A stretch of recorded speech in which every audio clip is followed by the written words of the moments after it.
Hi everyone, welcome to 1% Crime. I know you can't sleep, so I'll accompany you with crime stories that happened all over the world. Before we get to the story, tell me where did you hear it from? And if you like this content, don't forget to like, comment, and subscribe. Let's jump straight into the story. On December 1st, 2022, the Mendoza Criminal Court stood waiting, holding its breath. The atmosphere in the courtroom was tense, and the surrounding area was filled with people waiting for the verdict. On the dock sat a woman aged 32, dressed in a black dress, with white beads around her neck. Her face expressed not a single emotion, and her eyes burned with only equanimity and restraint.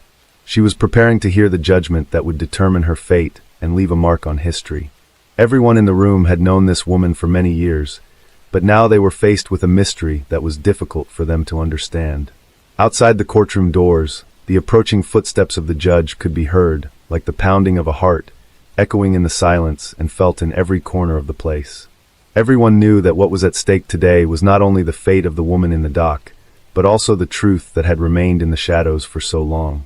There was a whole story behind this woman, the events of which were as mysterious as she was. The truth of this real crime is hidden in the details, and the trial becomes a real challenge for all involved. Manadú is a small town hidden among the mountains and valleys of the Argentine province of Mendoza. This is the place where nature reveals its most beautiful colors.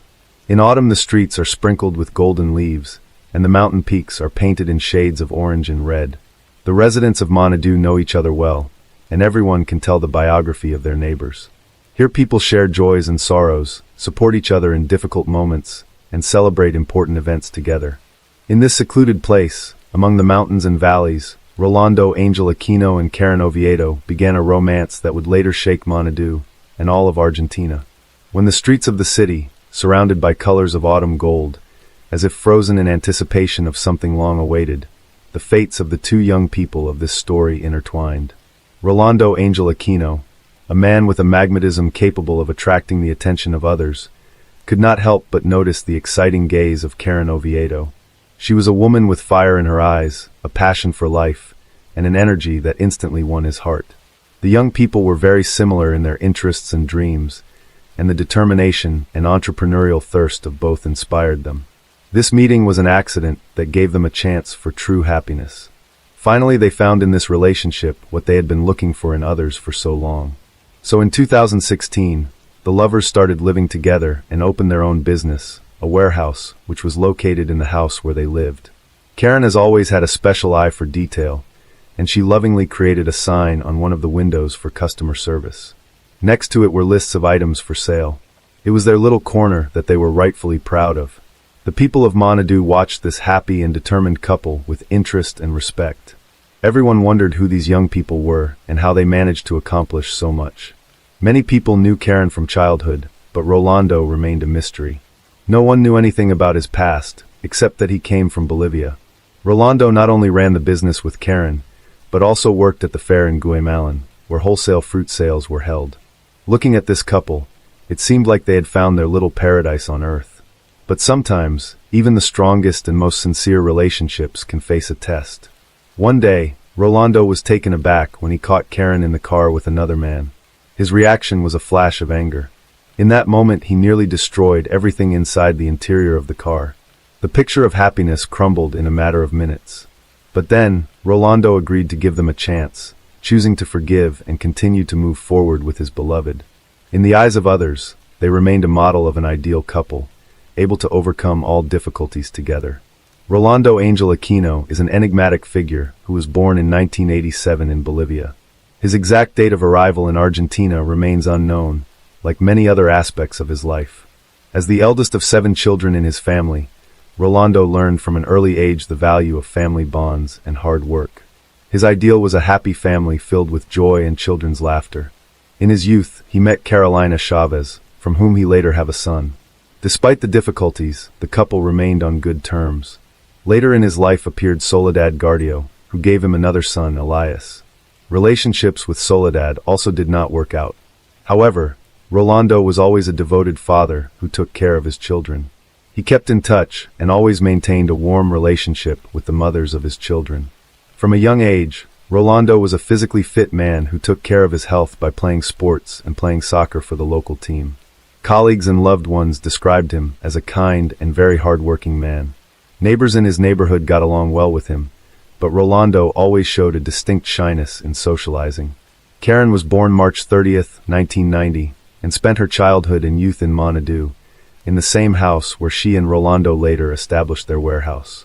She was well known among the locals as an outgoing and open-minded woman.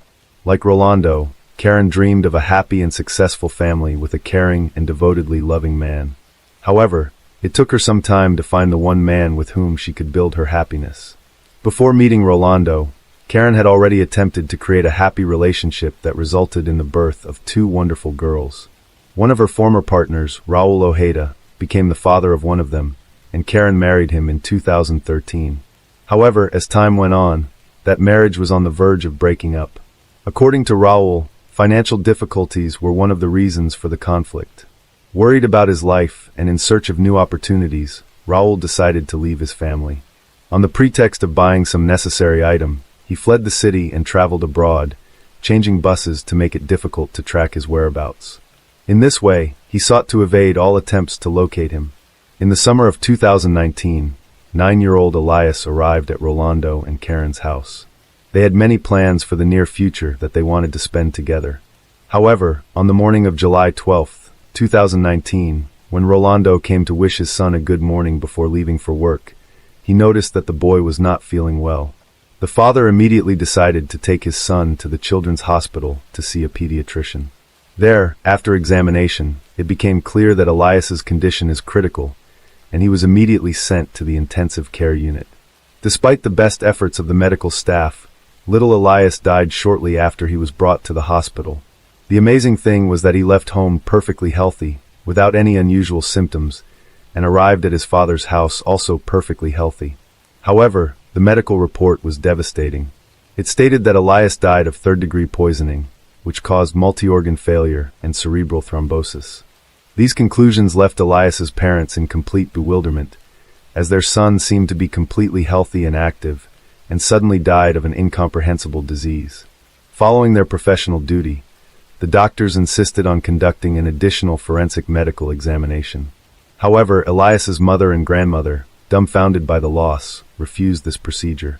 Karen offered to cremate the boy's body, but Elias's mother also refused, preferring to bury her son in a private cemetery so that she could come and lay flowers on his grave. Elias's death was a blow that broke Rolando's heart. He was devastated by the unexpected loss of his youngest son. The caring and loving Karen never left Rolando for a moment. She took care of all the business, carefully supported her boyfriend, and helped him through his pain and grief. Over time, with the warmth and support of the woman he loved, the pain began to subside. 16 months after this terrible tragedy, Rolando decided to take a big step and proposed to Karen. They got married, and the man was sure that this woman would always be by his side. However, their happiness turned out to be short-lived. On February 6, 2022, Karen returned home after a beauty salon and working out at the gym, and noticed that Rolando began to experience serious health problems. The next day, February 7th, she found a medical ambulance outside their home. Rolando, 35, suddenly felt very ill. After vomiting profusely, he collapsed in the living room of their home, and the housekeeper called for emergency medical help. The doctors allowed Karen to pass to her husband. When Rolando was taken to the Santa Maria clinic, his condition was critical. Despite the efforts of the medical staff, the young man passed away on February 9th. The cause of his death was severe poisoning. Given that Rolando was a healthy man who was active in sports, the medical staff began to ask questions of his wife. Karen confirmed that Rolando was taking medication to remove dark spots on his skin. For specialists, this information was highly suspicious. Tests revealed a significant excess of calcium oxalate crystals in Rolando's system, which is a characteristic sign of poisoning by ethylene glycol, the main component of antifreeze for cars. The investigation into this strange and unexpected death of Rolando became a high priority for authorities. The prosecutor's office was actively investigating the neighborhood where the Aquino couple lived. Neighbors became important witnesses, reporting that Karen had repeatedly given her husband some unknown medication. They were aware that she used these medications to go to a party without her husband. However, neighbors also expressed doubts about what happened to Rolando's son, which led investigators to think and consider the theory that Karen may have only wanted to temporarily sedate her husband rather than take his life. However, the findings of the Technology Crimes Unit officers completely ruled out this hypothesis. Requests for various forensic examinations were sent, and Karen, the wife of the deceased, was thoroughly questioned. Many contradictions arose during the interrogation. The investigating officers called on Karen to name the substance she had slipped to her husband before his death. The woman claimed that it was just a skin blemish remedy and that she had administered it through and for. However, when she was asked to provide a vial of the solution, Karen said that the housekeeper had already thrown the drug away. A further interview was then conducted with the housekeeper, Claudia Cortez, who denied Karen's statement regarding the discarded vial. She also reported that she had overheard a conversation between the couple in which Rolando expressed dissatisfaction with the medication he was receiving. Karen was detained during the investigation, and her cell phone was seized. Rolando's family, friends, and teammates were shocked by the news of his death. For visitors to the Aquino couple's warehouse and other locals, it was also a shock. No one could understand what had happened or why the father of the family had bid farewell to the world so suddenly. Raul, Karen's ex-husband, was extremely surprised when rumors of a deliberate poisoning began to spread. He claimed that his ex-spouse was always affectionate and never violent towards him. After analyzing the suspect's phone, it was discovered that Karen had searched a search engine for information on the deadliest poisons and how to clear her search history. In addition, records of her 2 ethylene glycol orders from an online store were found. The Agency for Toxic Substances, as well as the U.S. Centers for Disease Control and Prevention, found that it is a synthetic substance that absorbs water and is used in the production of antifreeze. This product is odorless, has a sweet taste, and is extremely dangerous to humans. With the preliminary results of the forensic examination and all the information discovered, the prosecutor's office charged Karen with willfully poisoning Rolando with a poisonous substance diluted with orange juice. Consumption of this beverage caused Rolando's health to seriously deteriorate, and he died. A series of strange and tragic events in the Aquino family forced the authorities to take drastic action. By mid-February, with enough evidence against Karen, an aggravated murder charge was filed. In parallel, suspicions surfaced as to the cause of 9-year-old Elias' death, triggering a new investigation. The prosecutor's office decided to conduct a detailed investigation into the boy's medical history. The mother claimed that Elias was fully healthy and active, and that he had suddenly gone into a coma while at his father's house, from which he never came out. The boy's death certificate indicated that the cause was a malfunction of his internal systems and cerebral thrombosis. However, investigators persistently doubted that Elias, at age 9, could have died of such causes, especially given his overall health. The prosecutor's office requested information about possible purchases of ethylene glycol and received a response confirming that Karen purchased the poison on July 2, 2019, shortly before the boy arrived at the Aquino home. Information from Elias' relatives also confirmed that Karen insisted on cremating his body, but the birth mother rejected the idea and preferred to bury her son. The evidence gathered was enough for prosecutor Claudia Rios to file new aggravated murder charges against Karen on March 4th, related to the poisoning of Elias. On March 14th, a judge ordered pretrial detention for the woman, who tried to appeal, but the judge rejected it, affirming that she should remain behind bars until the trial began. That trial began 10 months later, and was an important step in unraveling this complex and dark story. The long-awaited trial began in the Mendoza Criminal Court, attracting public immediate attention. November 28, 2022, was the beginning of the nationwide trial of Karen Oviedo. 2 indictments were pending. The first, led by prosecutor Fernando Guzzo, concerned the murder of Elias, and the second, involving Claudia Rios, touched on the murder of Rolando. When the trial began, Rolando's eldest son, Javier Aquino, who was only 15 years old, appeared as a plaintiff, supported by counsel. Prosecutor Guzzo argued that Karen killed first Elias, and then his father by giving them ethylene glycol mixed with orange juice. This led to the severe poisoning and death of the son and father. Karen's defense representatives sought to refute the charges against her. They argued that Rolando was violent and abusive to their client, and that there was no credible evidence to support the allegations. The defense also stressed that Karen had no motive for the murder. Why would she kill Elias? Obviously, little Elias could not have posed a threat. Karen's attorney pointed out that the house, cars, and business belonged only to her. He also argued that her client had not made any purchases through her phone, and why would she have searched the internet for information about poisons when she had already used ethylene glycol to poison Elias, as the prosecutor claimed? The lawyer emphasized that while the actions that led to the deaths of the father and son are heinous, it does not give the right to indict a person until they are fully proven guilty.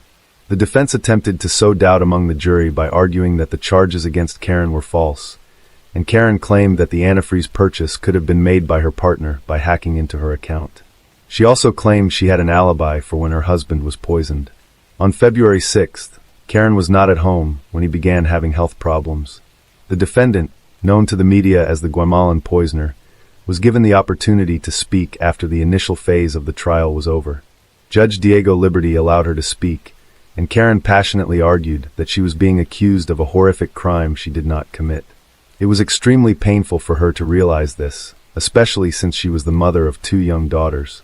The court hearing continued, and it was the turn of witness testimony that revealed new aspects of the case. The prosecution decided to address several questions to Karen. Prosecutor Guzzo, focusing on key points, asked her if Karen had suggested that her son Rolando be cremated. To this question, Karen responded emphatically that the decision on this matter was not up to her, and she had never made any such suggestion.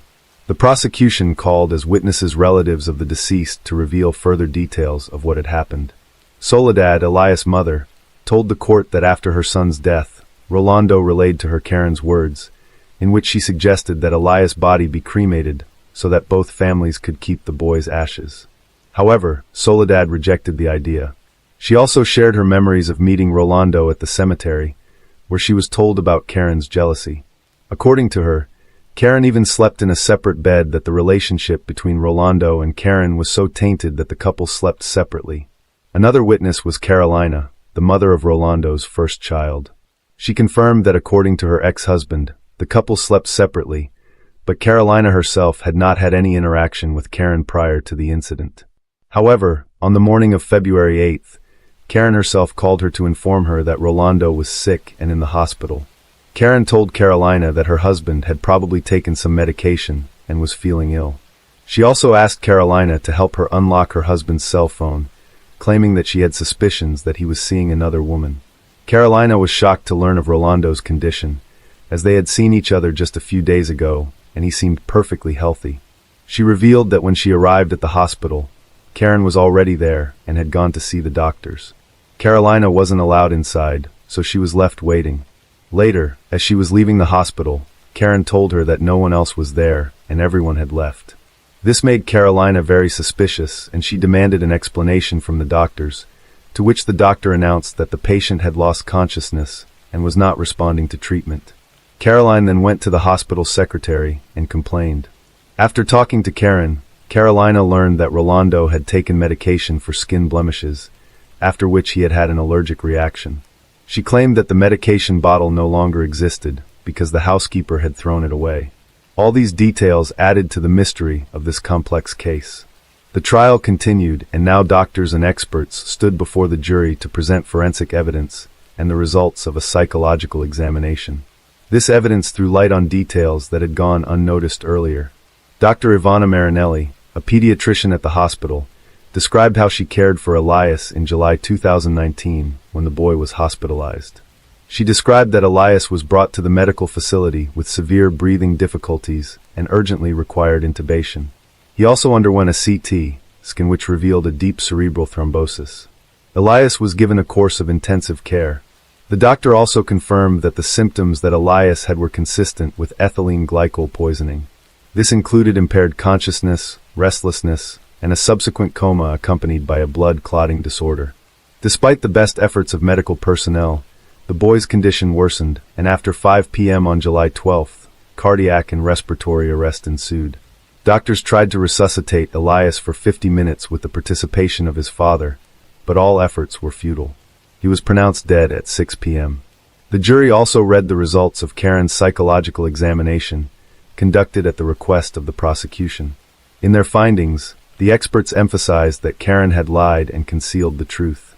She was presented as a person seeking to create an image of a decent person, but in reality she was characterized as cold and cruel. In their conclusions, the experts also noted that a psychological examination was conducted immediately after Karen's husband's death, but did not reveal any emotional effects related to the loss of her spouse. This raised doubts about Karen's sincerity and characterized her as a cold-blooded and self-focused woman. The examiners found evidence of latent hostility and impulsive behavioral reactions in Karen. Finally, Prosecutor Guzzo expressed doubt that Karen was a victim of gender-based violence as she portrayed herself in her testimony. All of this information described the true psychological profile of the defendant. The long weeks of tense waiting and continuous court hearings came to a close. The trial brought many people together in the courtroom, their eyes fixed tensely on the jury and the judge, awaiting the decision that would bring justice to this complex and tragic story.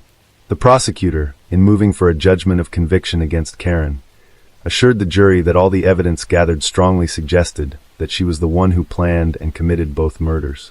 She purchased ethylene glycol in cold blood, disposed of the packaging, and disguised it as regular juice. Karen watched her loved ones die without providing help in their moment of suffering. Prosecutor Claudia Rios, who was prosecuting Karen's case for Rolando's murder, provided the court with an ethylene glycol purchase sheet paid from Karen's bank account. The prosecution and the plaintiff insisted that the jury reach a unanimous verdict, because that would be the only way to achieve justice in the case. They insisted that Karen Oviedo be found guilty of murder with evidence of extreme cruelty. The defense, on the other hand, insisted that there was insufficient evidence to fully prove her client's guilt. The defense attorney argued that a person can be good or bad, but that it is not always related to the commission of a crime, and that for their client, the death of Rolando and his son was an incredible tragedy and a sad event. However, despite the arguments of the defense, Karen Oviedo has put herself on the list of Argentine criminals who poisoned their victims. After a long silence and tense waiting for the verdict, the jury made their decision. They handed down a unanimous verdict. Karen Oviedo was found guilty of killing Elias and committing the crime with particular cruelty. She was also found guilty of Rolando's aggravated death by insidious procedure. Karen, standing in her black outfit with white beads around her neck, listened to the verdict without apparent emotion. The jury reached a guilty verdict. She was awarded a life sentence in prison. Karen Oviedo, the woman in the dock, tried to escape punishment for the treacherous murders that shook society and left many unsolved questions. Her plans to cremate the bodies of the victims may have been her last attempt to escape the punishment she deserved. However, despite her tricks, the court and jury did not give in and rendered a just verdict. So why did Karen Oviedo kill her loved ones? That remains a mystery. She had everything she needed to be happy. Perhaps the motive lies in the depths of her own soul, in jealousy, self-interest, pride. Karen refused to admit her guilt, which is why the motives behind this horrific crime remain unclear. Karen Oviedo will now face long years behind bars, pondering what dark forces may have so badly ruined her and those around her.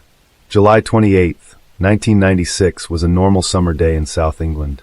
Captain John Coppock and his son readied themselves for a day of fishing on their Brixham trawler, Melcari. After a day of unsuccessful hauls, father and son ventured further into a place called the Roughs. After weighing down the med and tossing it overboard, they waited. Both men felt the familiar drag of a heavy catch. Coppock assumed they must have caught a big fish, and decided it was time to bring the net back to the surface. However, it was not a fish. Crumbed, the men watched as the dead body of a man flopped onto their deck. Coppock immediately alerted the Brixham Coast Guard. The body was badly decomposed. It had been in the ocean for some time. It had been nibbled on by fish, but was impeccably dressed in a long-sleeved shirt, corduroy pants, and brown shoes. Police noted that his pockets had been turned out. There was no identification on him. The only identifying features on the John Doe were a badly smudged tattoo on his right hand and a Rolex watch on his wrist. The body was transported to the medical examiner's office in Devon. The man was estimated to be between 40 and 50 years old. The tattoo looked like a cluster of stars. The only serious injury had been to his head. It was not fatal. A mat, along with other bruising, seemed consistent with being dragged along the seabed before being pulled up into the boat. His lungs were filled with water. It was ruled a drowning, a common occurrence in the area given the English Channel was just off the coastline. Police believed he may have fallen overboard during one of the ferry crossings. The only other possible way forward was to identify him through dental records. If he was a British citizen, they'd be on record if the examiner did just that, but it would take a while. It was by chance a mortuary technician noticed the man's watch. It was a Rolex Oyster self-winding watch that was fully waterproof and required motion to remain active for 48 hours at a time. It was also possible to trace the ownership if it was an original. Examining the watch, investigators were able to determine that the man had drowned on July 20th, 1996, as the calendar features showed the date July 22nd. They were also able to find a hidden serial number between the wristband and watch face. This number was sent off to Rolex to determine if it was an original and had been serviced by the owner. In the meantime, the John Doe was dubbed the Rolex Man, and the mystery deepened. Several weeks later, through records kept by Rolex, investigators received a name, Ronald Joseph Platt. The owner also received the dental records to corroborate this evidence. Ronald Joseph Platt was a 51-year-old TV repairman. Records state that he was born in Calgary, Canada in 1945 before his family moved to Britain. He was unmarried and had once served as a soldier in the British Army as part of his national service. Close friends described him as a quiet and introverted man who had a passion for his native country, Canada. This passion led to him buying a Rolex in Germany in 1967. It was one of his most prized possessions, and his ex-partners said Platt would not even take his watch off to shower. Using this information, investigators needed to find out exactly who Platt was and how he ended up tangled in a fishing trawler.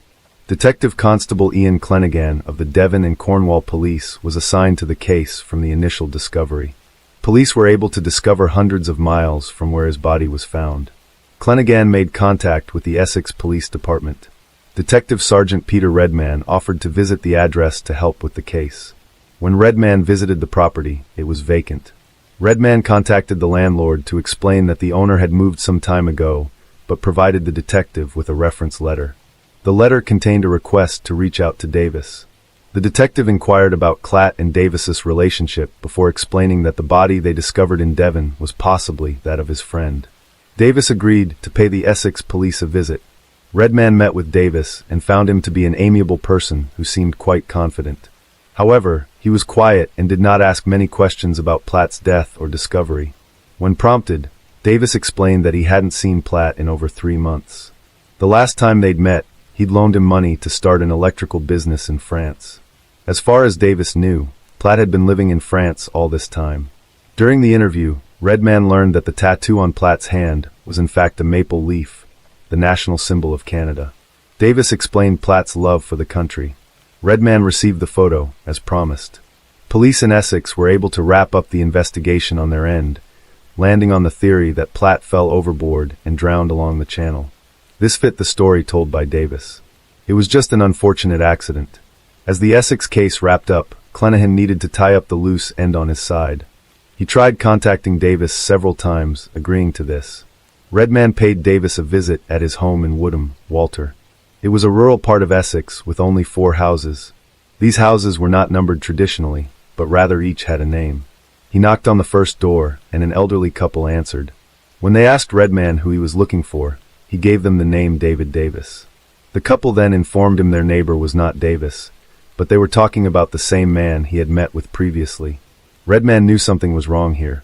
He contacted Clenaghan back in Devon and explained how by sheer chance he'd just unmasked another chapter to the story. Detectives from both counties now knew there was more to the story than met the eye. Redman started focusing on gathering information on Platt and his rather young wife and 2 little children. They also mentioned that Platt and his family had often vacationed in Devon as they had a yacht down there. The name, though, escaped them. In Devon, Clenaghan too started re-examining the evidence and began by questioning old witnesses. His first stop was John Coppock. When questioned, Coppock told him that to sell. Fortunately, the anchor remained unsold, and investigators were able to retrieve and bag the anchor as evidence. For Clenaghan, the next stop was interviewing those who knew Platt. He contacted Platt's brother Brian, who told them about Elaine Boys. Boys was Platt's first meeting as a receptionist at a fine arts auctioneer in Harrogate, England. She remembered Davis being tall, engaging and charming. They spoke about Davis moving to Yorkshire, and the topic veered toward employment.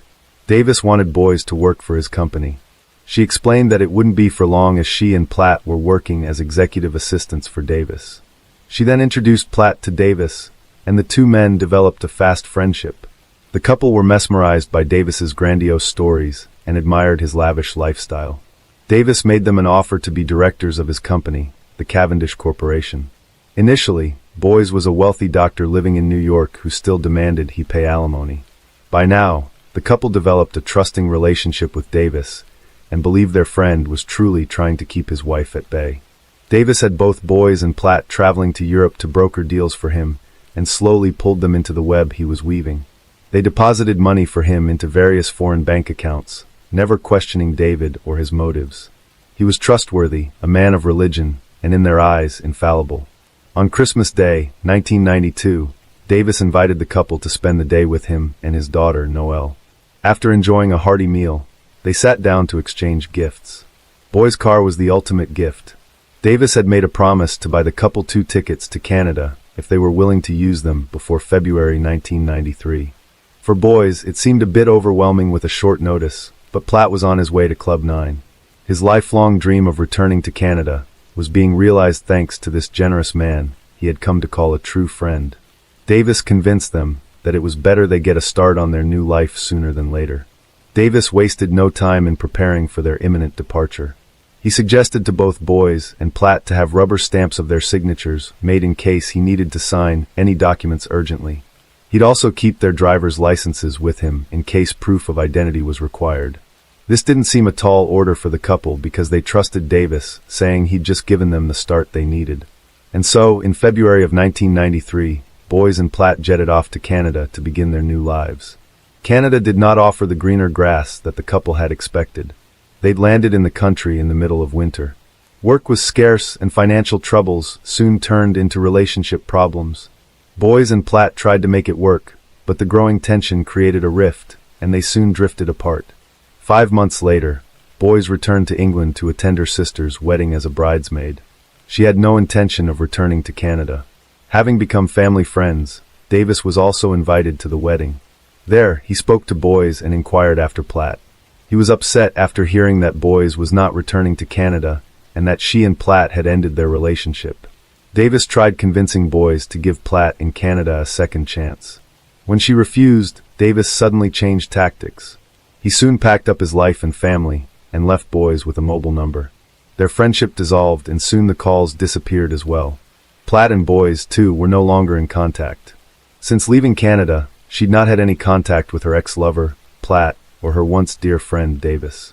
So when Davis contacted Boys late in 1996, she didn't think much of the impromptu conversation, as they barely had anything to say to each other after all that time. He mentioned nothing about Platt, and that was that. He failed to inform her that Platt was dead. After the interview was over, Boys told police she now had her suspicions that Davis was somehow involved in Platt's death. Boys provided the vital link between Davis and Platt, but investigators needed more definitive clues. They began talking to witnesses. After the wedding in Harrogate, Davis made a quick escape with his family to Devon. There he began introducing himself as Ron Platt. His daughter was pregnant, and so he introduced people to her as his wife, sometimes calling her Elaine Boys, other times Noelle Platt. It was also coming knowledge that Davis owned a yacht.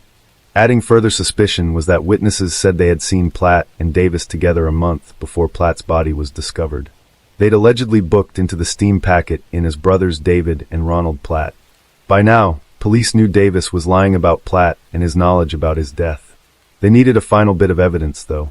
Looking into mobile records, Davis's numbers showed that calls had been made from the same area that the medical examiner estimated the drowning of Platt occurred. Essex police planned a sting operation to arrest Davis on suspicion of Platt's murder. They waited for him to arrive at the Chelmsford train station after being tipped off by Boys, who agreed to meet Davis for coffee. He, however, evaded them.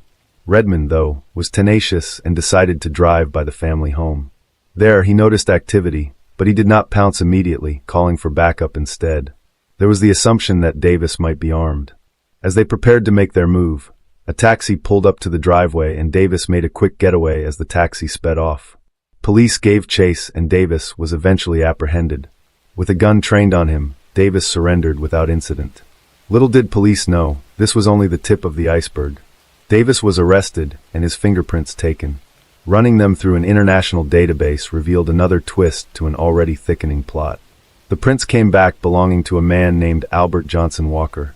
He was ranked number 4 on Interpol's wanted list and was Canada's most wanted fugitive. Walker's story begins in Canada 6 years before Platt's body was discovered in the Atlantic Ocean.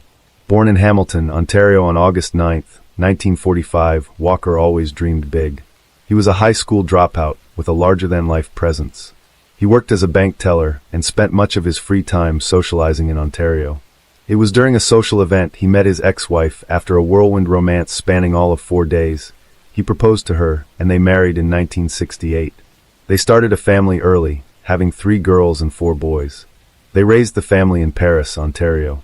After years of helping other people with financial solutions, Walker started a freelance bookkeeping business with Barbara. Business thrived, and within 10 years he was operating 6 branches, employing over 30 people. Friends eagerly invested with him. All the while, he was siphoning their money into offshore accounts in both the Cayman Islands and Switzerland. Soon, the cracks started to appear. His marriage broke down following his numerous affairs. The people he was stealing from started asking questions, and in 1990, Walker decided it was time to leave before it all blew up. Telling friends he was taking their then 15-year-old daughter, Sheena, for a skiing trip to Europe, he made his escape. Barbara realized what was going on and, fearing for her daughter's safety, declared her a missing person. Police were on his trail, but it abruptly ended in London. He adopted a new identity stolen from a client. He was now going by David Wallace Davis, and Sheena became Noel. Although he evaded authorities, the name David Davis still linked him back to his true identity. He needed to find a new identity, and the opportunity presented himself when he met Ronald Platt.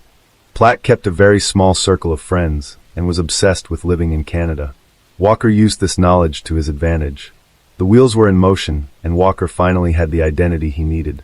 But plans fell through when Platt contacted Walker in 1995. Life in Canada was not the dream he foresaw. He informed Walker that he was moving back to Essex to settle near Davis. The solid foundation Walker was curating started to, again, crack at the edges. Having 2 Ronald Platts in the same area with the same breath details was not going to work well for Walker. So he hatched a plan. Walker had purchased a yacht and named her Lady Jane. He had taken his family and Platt down to Tudney's in Devon to celebrate the launch of the vessel. While there, the men purchased a new 10-pound anchor, which, ironically, became vital evidence in the infestation. After returning to Essex, Walker invited Platt for another weekend down in Devon, just 2 friends, enjoying the coast and some fishing. Walker sailed the Lady Jane out into open water, a safe distance from any onlookers on shore. He then hipped Platt over the head with the anchor, knocking him unconscious. Walker rummaged through his pockets to remove any anticipation before securing the anchor to his belt and tossing him over to a water grave. It was the perfect murder. Except, Walker made one crucial mistake. He forgot to remove the Rolex that unraveled a finely executed plot to escape justice. Walker's trial began in 1998. Evidence presented to the court included the anchor that was discovered in the net with Platt's body. Forensic experts were able to determine that the injury on Platt's head was consistent with the shape of the anchor. There were also traces of zinc found on the belt of the pants that were consistent with the zinc on the anchor. Walker weighed Platt down by securing it to his belt.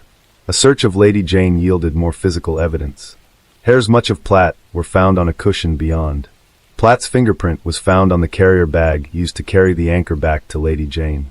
Blood was found near the rails. At his home, Walker's habit of courting did him in. As documents were confiscated, they used to prove his bogus business enterprises and trail of deception. It was, however, the testimonies of both Boyers and Sheena that were to be the final nails in his coffin. Boyer's testimony provided the court with evidence that Walker had much to lose if Ron Platt returned to England. Sheena, however, delivered the final blow. She was unable to provide a solid alibi for Walker on the weekend of the murder. She also confirmed he had been out on the yacht and looked disheveled and agitated when he returned late on the day of the murder. Sheena's testimony opened an entirely new chapter of the saga. She told the court of her life living in fear with her father, his ability to charm, and how she felt as much of a victim as anyone else who crossed his path. When Walker took the stand, he presented a very charming persona to the court. He said that Sheena begged him to take her along. He admitted to fraud and to other crimes but denied killing Platt. The blood found on the yacht was due to Platt bumping his head while they were out fishing, he said. Yet, The jury saw through the lies and took just 2 hours to find him guilty. High Court Justice Neil Butterfield addressed Walker stating, "The killing was carefully planned and cunningly executed with chilling efficiency. You are a plausible, intelligent, and ruthless man who poses a serious threat to anyone who stands in your way." He was sentenced to 15 years to life. In 2005, he was allowed to return to Canada to serve out a sentence. In 2007, age 61, he was given an additional 4 years to run concurrently with a sentence. In 2015, he filed an application for parole but withdrew it at the last moment. Now, at age 75, the Parole Board of Canada has denied him his freedom by revoking his application for day and full parole. He was also denied his request to go to Vancouver Island unaccompanied or a personal development program. It's likely he will never taste freedom again. Walker did, indeed, execute an almost perfect crime. However, karma has a way of catching up. Had it not been for Rollo Platt's genuine Rolex and a string of events that occurred by sheer chance, he may have gotten away with it. The case of Lisa Cecilia Hardham, the fiancée of a tyrant who turned a luxury apartment into a prison. Controlling behavior in couple relationships, unfortunately, is not uncommon and quite dangerous. It manifests itself when a person tries to subjugate and forcibly adapt their other half to their own needs through intimidation, demonstrations of strength and power, as well as humiliation and total control. Often the victim, because of the instilled feelings of fear and guilt, does not realize that he or she is in a destructive situation. The story of a young woman named Lisa Cecilia Hardham illustrates what a relationship with a control freak can lead to. She naively believed that she had met the love of her life, but she herself did not notice how her fiancé became a monster who turned their luxurious apartment into a real prison with 24-hour video surveillance. This case provoked an international scandal and was widely covered in the press. The unfortunate Lisa tried to make Lisa look mentally unstable and cold-blooded crime to pass off as an accident or voluntary resignation from life. However, the perpetrator, despite his money and connections, did not manage to escape responsibility. Now let's understand how her beloved man turned into a monster who hid his inhuman attitude behind care. Lisa Cecilia Hardham. Biography. Family. Early years. Our today's heroine was born in Canada on June 12, 1981 in the suburbs of Toronto, and was the second child in the family. Lisa was brought up together with her older brother, Jason, with whom she has always been very close. They were raised independently by single mom, Joanna. Brother and sister did not remember their father, because he left the family when the children were very young and no longer took any part in their lives. Lisa Cecilia grew up as an active and purposeful girl. From an early age, she was involved in sports. Together with her brother, went to the martial arts section, liked to play soccer and volleyball. But her main passion has always been ballet. She daily visited the dance studio, where she practiced at the bar for several hours. The girl from childhood was tall and slender, but professional ballet classes required the strictest diet, which had a detrimental effect in adolescence. Lisa developed anorexia on the background of eating disorders. For a long time, she kept silent about her problem, believing that she could cope with everything herself. But when her weight approached critically low values, her mother sounded the alarm and put her daughter in the clinic, where Lisa needed to spend several months to restore health and weight gain. After graduating from school, the girl continued dancing classes and also decided to connect her life with the beauty industry. In parallel with her university studies, she got a job as a perfumer in one of the stores of a large cosmetics chain. And in her spare time, she studied the subtleties of makeup and hairdressing, moving to Australia. In 2005, having celebrated her 24th birthday, Lisa decided to make drastic changes in her life. She wanted to go to the other side of the world, to Australia, and there were several reasons for that. Firstly, she wanted to live in a warmer and milder climate, and secondly, Lisa wanted to see the world. She took a 1-year work visa and traveled to another continent. However, with her then flew Joanna, who accompanied her daughter for the first few months to make sure that she was all right and she settled well in the new place. The mother then returned back to Toronto with peace of mind, making sure her daughter could take care of herself. Lisa settled in Sydney, where she rented a cozy apartment and soon got a job at a local small cosmetology company. After her visa expired, she decided to move to Australia permanently. First, she extended her stay for another year and then began to prepare the necessary documents to obtain citizenship of this country. Personal life. As for personal life, in this respect, everything was not easy. The fact is that Lisa always preferred to meet with older men. Obviously, not the least role in this played a lack of a father in the family, so she always reached out to more mature men, looking for support and protection in them. In 2006, Lisa successfully interviewed for a job at Sydney Cosmetics and was hired. She soon began in a romantic relationship with a coworker who was almost twice her age. A few months later, they decided to start living together, and Lisa moved into the apartment of her lover. And after a couple more months, the girl introduced her boyfriend to her mom and brother, and they approved her choice. The couple traveled a lot around the world, rested in the Seychelles in Paris, and also visited the famous carnival in Rio de Janeiro. The man even made Lisa a marriage proposal, which she gladly accepted. But about a year after the engagement, the lovers broke up. Lisa did not go into detail about the reasons for this decision, but hinted that too great a difference in age, however, played in this not the least role. In 2010, Lisa graduated from the Sydney College of Stylists and got a job as a hairdresser in a popular beauty salon, where she quickly won the respect of colleagues and the trust of customers. At the same time, a new boyfriend appeared in her life, but their romance did not last long because Lisa found out that he was married. Destroy someone else's family she was not going to, so she quickly broke off the relationship. But shortly before that, at one of the parties, this guy introduced her friend, a businessman named Simon Gitney. This acquaintance turned out to be fatal for Lisa. Who is Simon Gitney? Simon was born in Maryland in December 1973 in a very religious, large family of immigrants from Lebanon. He had 5 other siblings, whom his parents raised in strictness and obedience. However, Simon from a young age had problems with controlling emotions and outbursts of anger, and he was also possessive, did not tolerate rejection, and often gave the will of his fists. All this eventually led to serious problems with the law. The first time Gitney was behind bars was at the age of 18, when he came to his ex-girlfriend in the store where she worked and began to openly molest her. The store owner interceded for the girl and threw the impudent man out the door, but Simon returned with friends who grabbed the store owner and held him while Simon beat him severely.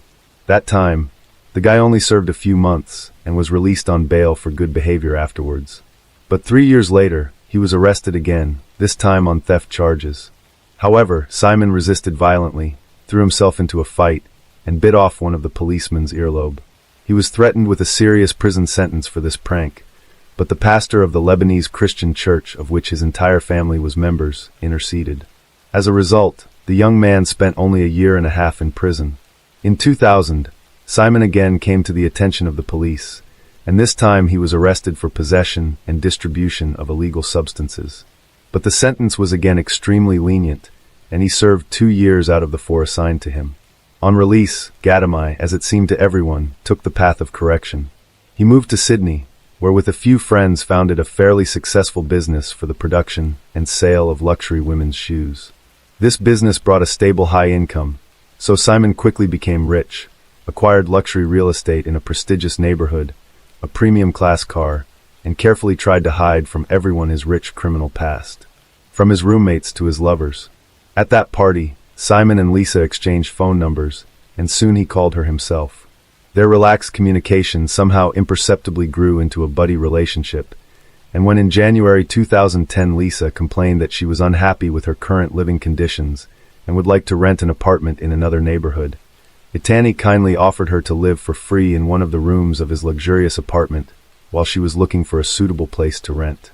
Lisa accepted the offer, although her mother was somewhat alarmed by this turn of events. But Lisa convinced Joanna that it was a temporary measure and that she and Simon are just friends. By the way, she herself at that time thought that the man who so carefully monitors his appearance and adores piercings preferred to build relationships with guys. But this opinion turned out to be wrong. For the first couple of months, Itani really kept his distance. The young people lived in separate rooms, and there was not even a hint of intimacy or romance between them.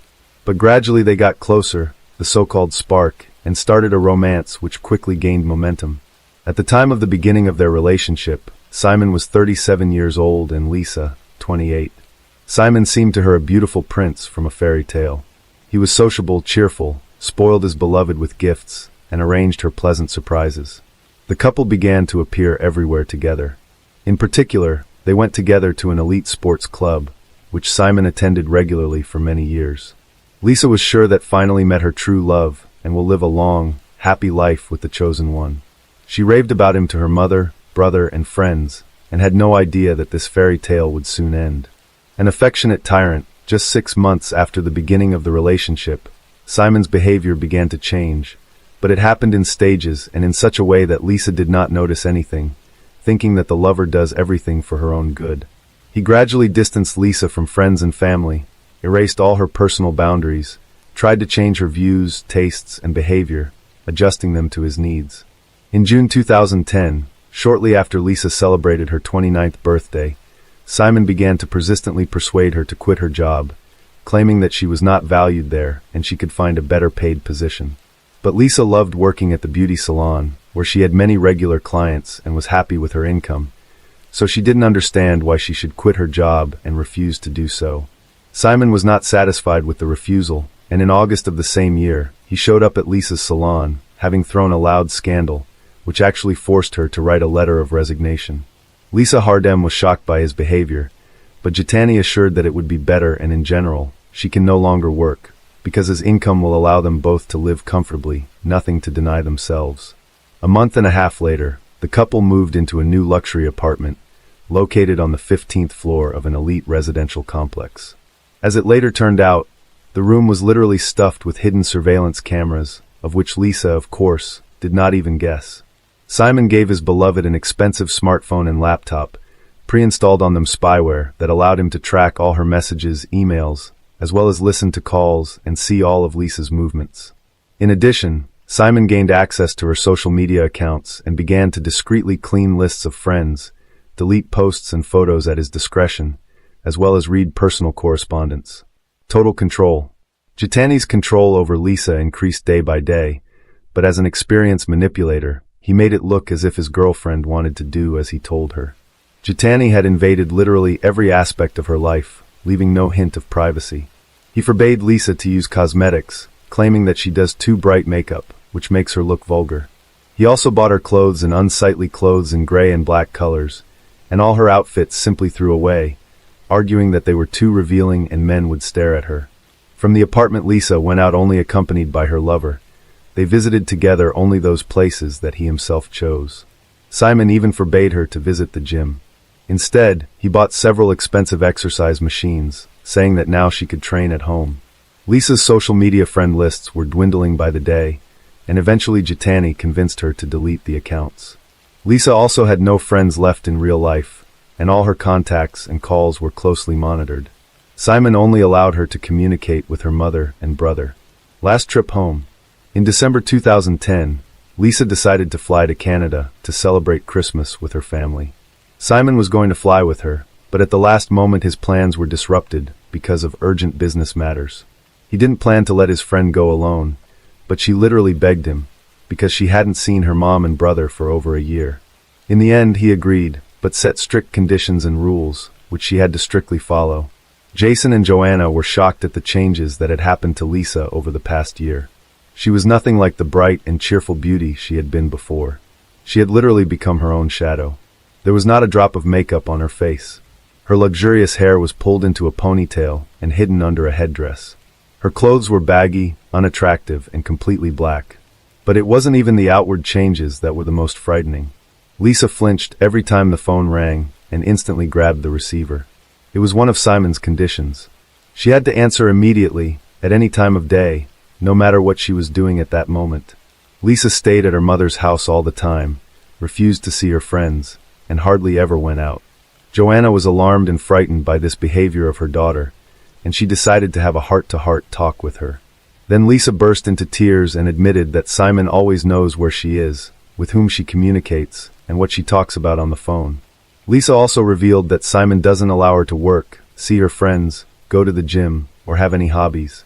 In fact, she had no friends left at all. Her mother was shocked. She began to persuade her daughter to stay in Canada, because in Australia she has nothing to keep her. But Lisa said that she loved Simon and did not want to break off the relationship with him. Lisa was sure that this is just a transitional period in their relationship, because they have been together for less than a year, and soon he will calm down and loosen his grip. She also added that her lover cares about her and wishes her only good. Despite pleas from her family to stay, and attempts to convince Lisa that the relationship was unhealthy, she decided to move back to Australia to stay with Gitney. Lisa reassured her mother, saying that there was nothing to worry about and that Simon loved her and would not hurt her. Prisoner. After Lisa returned, the situation only got worse. Simon forbade her to leave the apartment, and if they went out together, she had to look only at her feet, so as not to meet the eyes of other men. Moreover, Simon began to call Lisa by her second name, Cecilia, because it seemed more decent to him. In the spring of 2011, Lisa began to complain of pain in her leg. It was an old injury received in his youth during ballet classes. But instead of taking her to the hospital, Gitney hired a female physical therapist who came to their home 3 times a week to give her massages. She soon became Lisa's only friend and confidant, to whom Lisa spoke candidly about the difficult situation she found herself in. On June 12th, for Lisa's 30th birthday, Simon decided to throw a party at the most expensive restaurant in Sydney, but among the guests were only Simon's relatives and people from his inner circle. Lisa, on her own birthday boyfriend, did not allow to invite anyone. At the end of the evening, Simon proposed to Lisa by putting a ring on her finger. Hardem responded with consent and then cried, but all present noticed that these were not tears of joy, but rather tears of despair and hopelessness. Back home, Lisa called her mother and informed her of her engagement, sobbing into the phone. But Joanna was not at all happy about it. She began to persuade her daughter to leave this man and, as soon as possible, to return home to Canada. In response, Lisa only asked her mother never to start such conversations on the phone. At that moment, she already realized that the fiancé was listening to the calls, although she did not know for sure.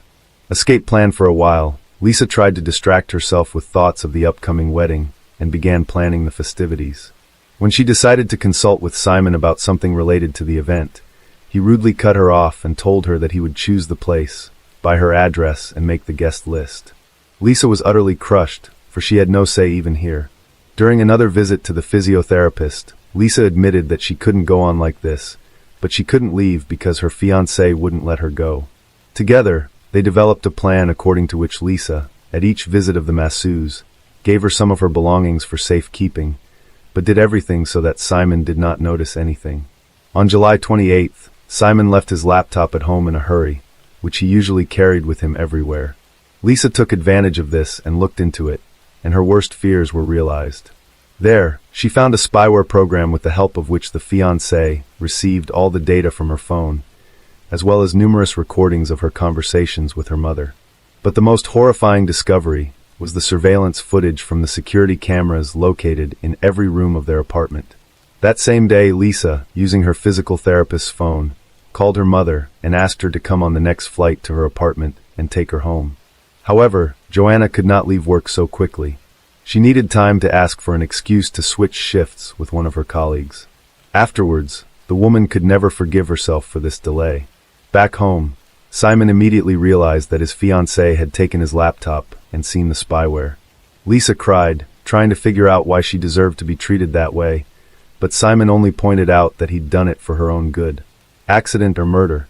The next day, July 29th, a serious conversation took place between the young people, the recording of which was later presented in court. Lisa was in tears and asked to go home, but Gitney calmly and confidently said that this would never happen, asked Lisa to calm down, and claimed that she had mental problems.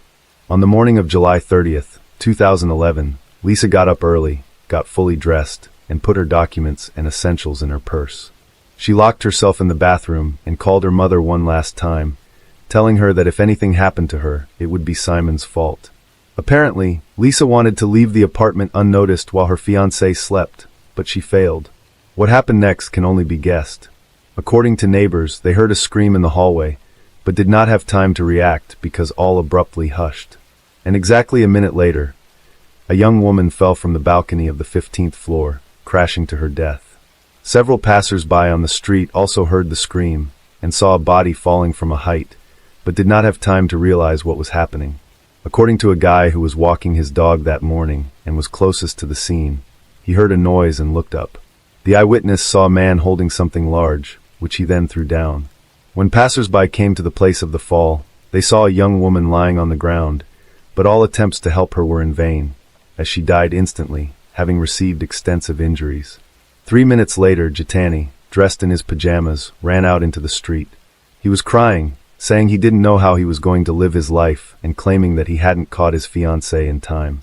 At first glance, it looked like an accident, but Simon himself was quick to claim that his fiancée had voluntarily passed away. A note in his pocket and a frightening video. Strange things began as soon as the body was taken to the morgue and examined. In different pockets were found fragments of a note torn into small pieces with the text, "There are cameras everywhere in the apartment." Probably Lisa was afraid that Simon might find the message, so she turned the note into a kind of garbage and scattered it in different pockets.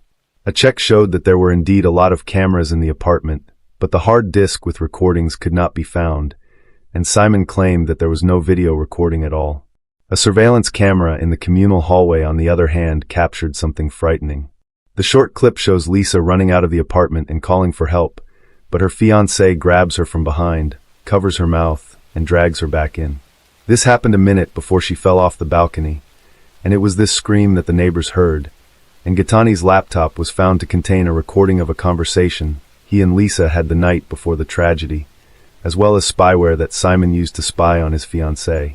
According to Simon, he and Lisa had an argument that morning, and she became hysterical. She ran out into the hallway screaming, but he brought her back because he didn't want to put on a show for the neighbors. In the apartment, he picked up the phone to call her mother, but Lisa ran out to the balcony at that moment and threw herself down, and he ran after her but did not catch her in time. He claimed that she had threatened to take her own life before, but he didn't take her words seriously. But Gaetani attributed the spy program to his concern for his fiancée's safety.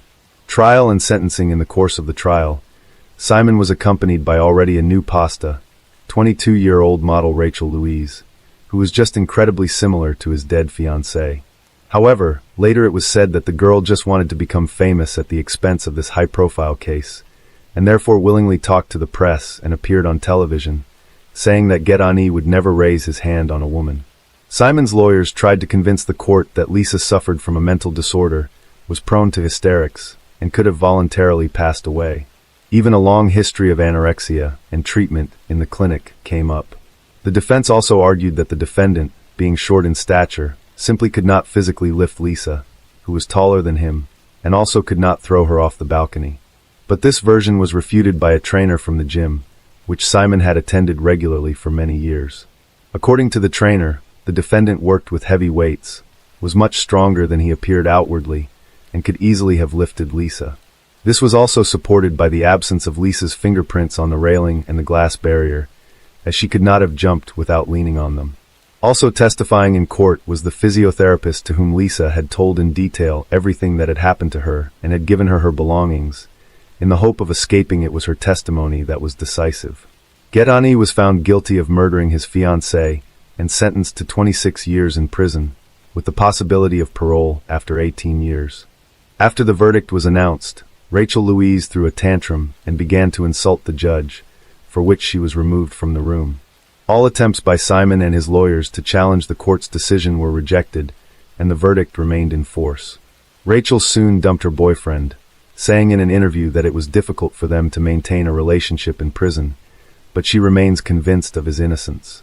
As the world heralded 1993 with joy and resolutions, one man in London set an eerie New Year's resolution of his own, a resolution to become a notorious killer. His target? Unsuspecting men in the gay community. But who was Colin Ireland, and what drove him to declare such a harrowing resolution? Why did he choose to transform a symbol of new beginnings into a dark and twisted game of cat and mouse? Hi, my name is James. Welcome to True Crime Case Files. In today's deep dive, we peel back the layers of one of the UK's most calculated serial killers, a man who sought fame through the fear he instilled. We'll uncover the story of how he executed his plan with chilling precision and overshadowed a bustling city's celebratory spirit by a series of gruesome crimes. To understand the mind behind the moniker the Gay Slayer, we must delve into the past of Colin Ireland. Born in 1954 in Dartford, Kent, Ireland's early life was marked by turbulence, upheaval, and poverty. His childhood, spent in an unsettled home, was the first chapter in a life marked by discontent and detachment. Raised by a single mother, Ireland's formative years were a carousel of different men entering and leaving his life. This instability laid the groundwork for a personality that craved control, a trait that would later manifest in the most sinister ways. His parents were unmarried 17-year-olds. His father left soon after his birth, and Ireland didn't know his identity. Due to his mother's money problems, they had to move a number of times. In spite of all the hardships, Ireland had a close relationship with his mother and remembered her as affectionate and benevolent. Ireland said that as a child, he was a thin, lanky little runt, always getting the worst of it from schoolyard bullies. This made Ireland frequently miss school. As a result, he didn't get a proper education and became sad and withdrawn, choosing his few friends among the most unthreatening kids. As a teenager, Ireland found himself entangled with the law. His crimes, though initially petty, hinted at a deeper struggle within, a struggle for identity and a desperate need to assert his significance in a world where he felt invisible. Constantly in trouble of his own making, Ireland was sent to borstalls and prisons for theft, robbery, blackmail, and burglary.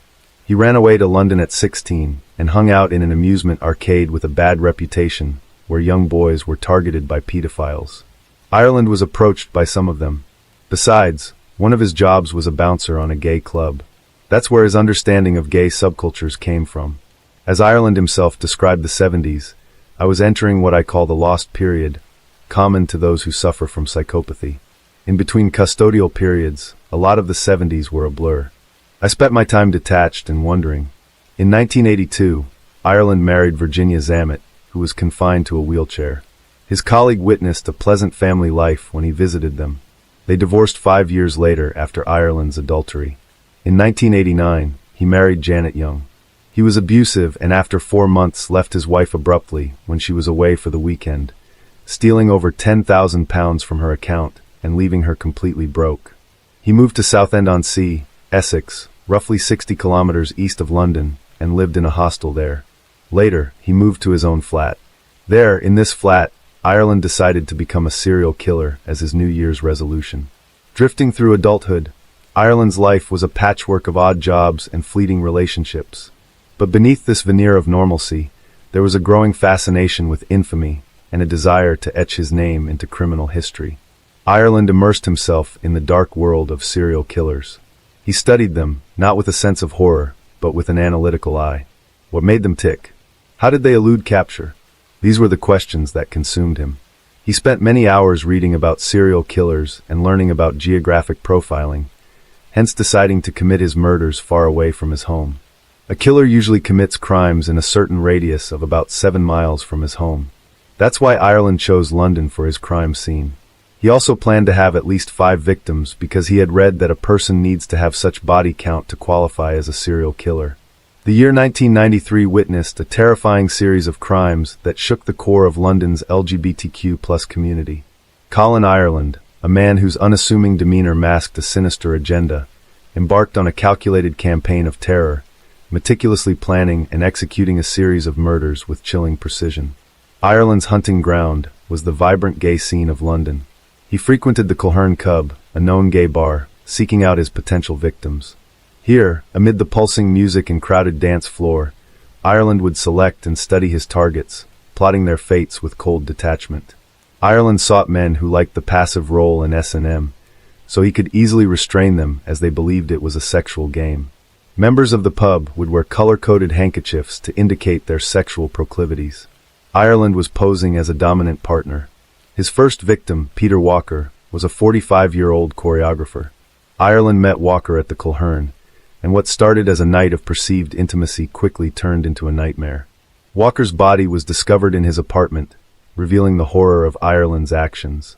Bound, gagged, and suffocated by a plastic bag placed over his head, Walker's death was just the beginning of Ireland's gruesome spree. Ireland placed 2 teddy bears in a sexual position on Walker's body and burned some of his pubic hair so he could smell it. While searching the flat, he discovered that Walker was HIV positive. Enraged, Ireland stuffed a condom into Walker's mouth and another one into his nostril. Each crime scene told a story of meticulous planning and ruthless execution. He carried a murder kit, a rope, handcuffs, and a change of clothing. Ireland left little evidence behind, confounding the police and instilling a growing sense of fear within the community. He was methodical, ensuring each scene was thoroughly cleaned, removing any traces that could lead back to him. He also stayed in the flat till morning to avoid suspicion from leaving in the middle of the night. To describe the nights after his murders, Ireland said, "I think that affected me mentally to quite a degree, sitting with his body for 5 to 6 hours, watching him gradually get blotches, go cold. It wasn't something that I could cope with, to be honest." Ireland disposed of all the things he touched by throwing them out of a train window on his way back to Southend. When the police discovered the body, they assumed it was the result of a sexual game gone wrong. 2 months later, Ireland returned to the pub where he met 37-year-old librarian Christopher Dunn, who invited Ireland to his flat. Ireland tied, handcuffed, then beat and tortured his helpless victim before suffocating him by stuffing pieces of cloth into his mouth. After murdering him, Ireland used Dunn's pen and bank card to withdraw $200 from his account. The police assumed it was an accident as a result of a sex game and didn't link his death to walkers. Ireland was getting more and more confident as his New Year's resolution was coming together. Ireland met 35-year-old businessman Perry Bradley III at the Culhern pub. He was the son of Texas Democratic Party fundraiser Perry Bradley Jr. in his Kensington flat. Bradley refused to be tied, but Ireland told him that he couldn't perform sexually without it. Bradley reluctantly agreed, and then Ireland told him that he was a thief and he just wanted his money and pen. After Bradley gave Ireland his pen, Ireland told him that he should try to fall asleep as he wouldn't leave his flat till morning.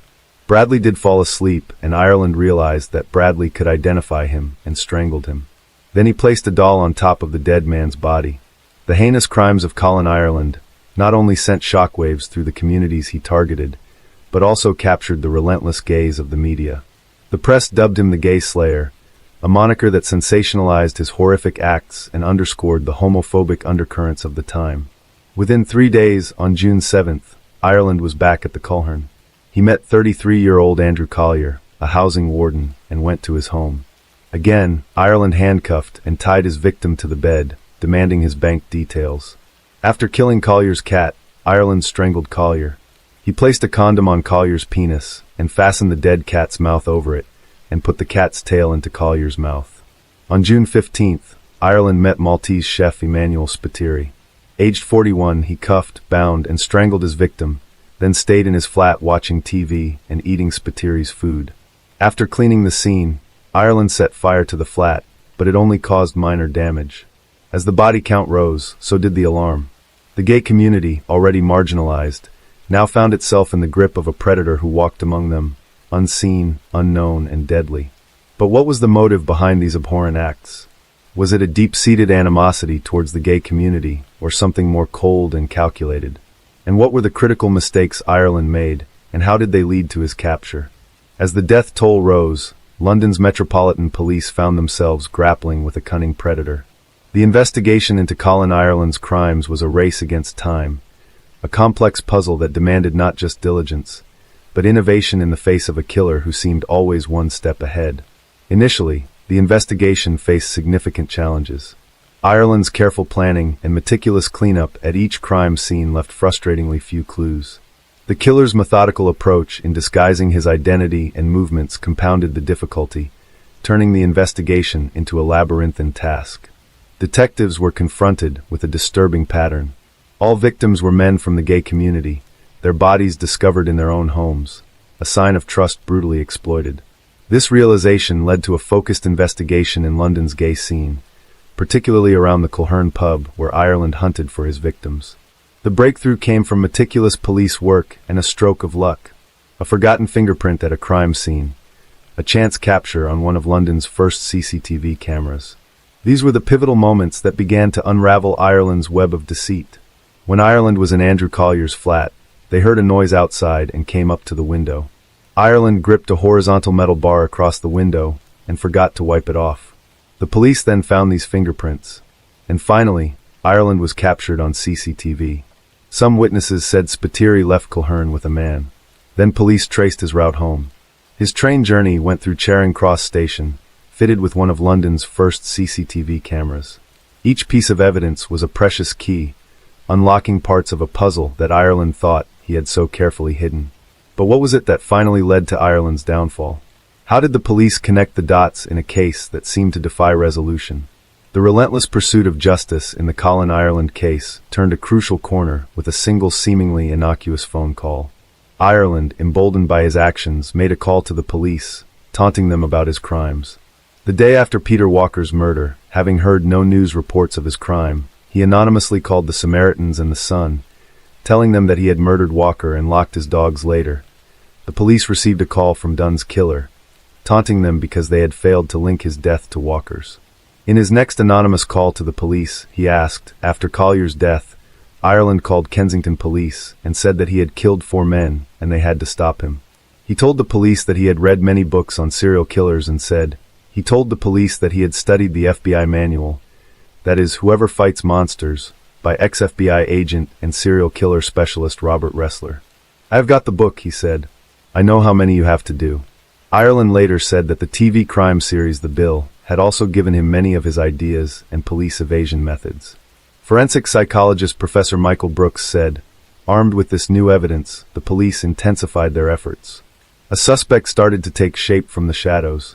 It was a breakthrough moment in the investigation, a lead that they desperately needed. On 19th of July, 1993, Ireland went to his solicitor. He said that he was on the CCTV, but that he had not killed Sputery. He went to his flat for sex, but there was another man. He didn't want a threesome and left. The investigation took a dramatic turn as law enforcement officers matched Ireland's fingerprint to the Collier crime scene. His arrest was a moment of triumph mixed with stark horror as the extent of his crimes came to light. Ireland's overconfidence combined with advanced police work and the critical clues helped bring the killer to justice. The capture of Colin Ireland was more than just the conclusion of a manhunt. It was a moment that brought some semblance of closure to the victims' families and a community shaken by fear. It also opened up vital conversations about the safety of marginalized groups. The trial of Colin Ireland was set to be a gripping chapter in British legal history, raising questions about the nature of evil and the psyche of a man who sought infamy through brutality. What revelations would his trial bring? A legal journey that would reveal the full extent of his chilling crimes was just beginning. The trial was a meticulous dissection of Ireland's actions, each day unraveling more about the man behind the murders. The prosecution presented a case built on a foundation of solid evidence. Ireland, facing overwhelming evidence, made a decision that stunned the courtroom. He confessed to his crimes, detailing them with a cold detachment that sent shivers down the spines of all present.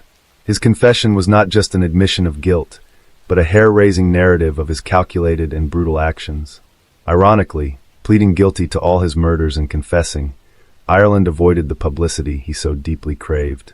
The heart of the trial, however, lay in the stories of the victims. Their lives, tragically lost, remind us of the human cost of hate and prejudice. Were these 5 murders Ireland's only crimes? Or did he kill others? Serial killers often withhold some of their murders from the police to gain a sense of control over them, even in prison. In January 1993, soon after Ireland's resolution, the police found a dead gay man in his home in Soho. They believed this might have been done by Ireland. However, the gay slayer never claimed this crime. Along with his other victims, a perilous shadow loomed over Hollywood star Tom Cruise. In a chilling twist of fate, Cruise, then at the height of his career and married to Nicole Kidman, narrowly escaped a potentially fatal encounter. According to statements and police files that later surfaced, Ireland had spotted Cruise in a London bar in 1993. Driven by a perilous and misguided belief, Ireland falsely assumed Cruise to be gay and plotted to make him one of his victims. The killer's sinister plan was unexpectedly thwarted. Cruise, possibly sensing something amiss or merely coincidental in his timing, left the bar abruptly, eluding Ireland's grasp. Ireland's conviction was a foregone conclusion, but the sentencing phase was a crucial moment. The judge, in a powerful address, condemned Ireland's actions, emphasizing the gravity and premeditated nature of the crimes. The judge called Ireland exceptionally frightening and dangerous. He said to him, "To take one human life is an outrage. To take 5 is carnage. In my view, it is absolutely clear you should never be released." Ireland was sentenced to 5 counts of life imprisonment for the murders. But the story does not end with Ireland's conviction. There are unconfirmed rumors that Ireland strangled his cellmate, a convicted child killer, in Wakefield Prison, Yorkshire. After that, he was transferred to maximum security lodgings at Whitemoor Prison, Cambridgeshire, into a private cell of his own. His pattern of selecting victims, meticulous planning, and the psychological games played with law enforcement are now studied in criminal psychology courses worldwide. Moreover, the investigation into Ireland's crimes highlighted the importance of community involvement in criminal cases. The breakthroughs in this case were a result of not just police work, but also the cooperation of the community, which had been terrorized by his actions. Ireland's case became a catalyst for discussions about homophobia and hate crimes. It highlighted the urgent need for societal change, not just in policy but in everyday attitudes and understanding. Ireland died on February 21, 2012 of pulmonary fibrosis and a fractured hip he had suffered earlier. Former prison governor Vanessa Frake, who had crossed paths with numerous hardened criminals, called Ireland the most frightening prisoner she has ever come across. She said, "I don't know what it was about him. He just emanated evil. He was proud of what he did, same as many other serial killers. What drives a man to commit such calculated and brutal acts of violence?" To understand Ireland's psyche, we delve into the complex labyrinth of his mind, piecing together a profile that is as disturbing as it is intriguing. Experts who have studied Ireland's case point to a combination of factors. His troubled childhood, marked by instability and lack of a father figure, may have sown the seeds of his later behavior, but it was his deep-seated desire for recognition, a craving to leave a mark on the world, that propelled him into the abyss of serial killing. Ireland's methodical approach to his crimes suggests a high level of intelligence and planning. He studied serial killers not with repulsion, but with a scholar's interest. He learned from their mistakes, aiming not just to evade capture, but to master the art of killing. Ireland's methodical approach to his crimes offers a chilling glimpse into the mindset of a serial killer. His need for control and recognition, coupled with his ability to blend into society, challenges our understanding of criminal behavior. Forensic psychologists theorize that Ireland's choice of victims from the gay community was strategic rather than personal. He saw them as easy targets, vulnerable due to societal marginalization. This choice reflects not just a cold-blooded strategy, but a chilling indifference to human life. He said about how he chose his victims, "I think it's been something that's been triggered in me sometime before. I felt if I was approached, it was likely that I would kill. I thought to myself, if I wasn't approached, something wouldn't have happened. I would have gone on my way and nothing would have happened." Forensic psychologist Professor Michael Brooks explained, "What he does is he reduces the chance of choosing an inappropriate victim, or somebody who wasn't going to respond, by not selecting those who didn't approach him." Perhaps the most terrifying aspect of Ireland's psychology is his lack of remorse. His confessions were devoid of emotion, his recounting of the crimes clinical. This detachment points to a possible psychopathic personality where empathy and conscience are alarmingly absent. Detective Inspector Martin Finnegan said, "He was very factual about his acts, as if he was describing someone else's activities. Absolutely no compassion at all. I didn't detect much hatred. It was just matter of fact, like, I went down the shops and bought this, went into the flat and killed him." In most cases, the murderers who kill gay people are gay themselves, and those blatantly homophobic are often secretly gay. Was it really a plausible excuse for Ireland to give in to his secret emotions? Ireland compared the buzz of his first kill to that of losing his virginity. Maybe these hidden feelings brought this simile to his mind. Was Ireland just dishonest with himself and others, trying to hide what he really couldn't control? Ireland said he was heterosexual and didn't touch or have sex with the men he killed. However, it's difficult to imagine that at least 5 people invited him to his flat for sex, undressed, and let Ireland tie them without even a single kiss. Can a person even decide to become a serial killer as a career just for the sake of it, without any ulterior motives, and choose the specifics of his crimes by pure logic? Or is it something deeper? Or was theft the real reason of Ireland's crimes, and murdering his victims was a calculated move to prevent them from identifying him later? There's inconsistency in Ireland's story about the murder of Perry Bradley. He said that he had promised Bradley to leave him alive, but then it occurred to him that Bradley could identify him. This narrative strongly contradicts with his whole intention of choosing his victims for murder to gain fame from becoming a serial killer. Was Ireland just exploiting homophobic moods in the society to mask the mercenary nature of his crimes, hoping that it will win him sympathy of the public and reduce the term of his imprisonment? Or was there more than one reason, perhaps all of them combined? Tell me your thoughts in the comments below. Share your perspectives and let me know what other cases you'd like me to explore. Until next time, Coast to Mason 911. There's a body in my son's apartment. There's a what? A body. A dead body. A dead body. Except there's been some sexual activity. She's dead. There's blood from her head. There was blood from her head? Yes. On May 21st, 2010, a young woman was found murdered in the apartment of 26-year-old Army veteran Sam Hare. When Sam's father discovered the gruesome scene, they frantically dialed 911. Then I walk you to the bedroom, and that's where I saw a body, a large amount of blood. I immediately called 911. But Sam was nowhere in sight. Who was that woman and what happened to her? Was Sam on the run after killing her? Located halfway between Los Angeles and San Diego, Costa Mesa, California, lies on a coastal highland overlooking the Pacific Ocean. Despite its affluence, it's a laid-back beach community at heart. No one anticipated that this beautiful place would be where Julie Kubulashi would meet her horrific end.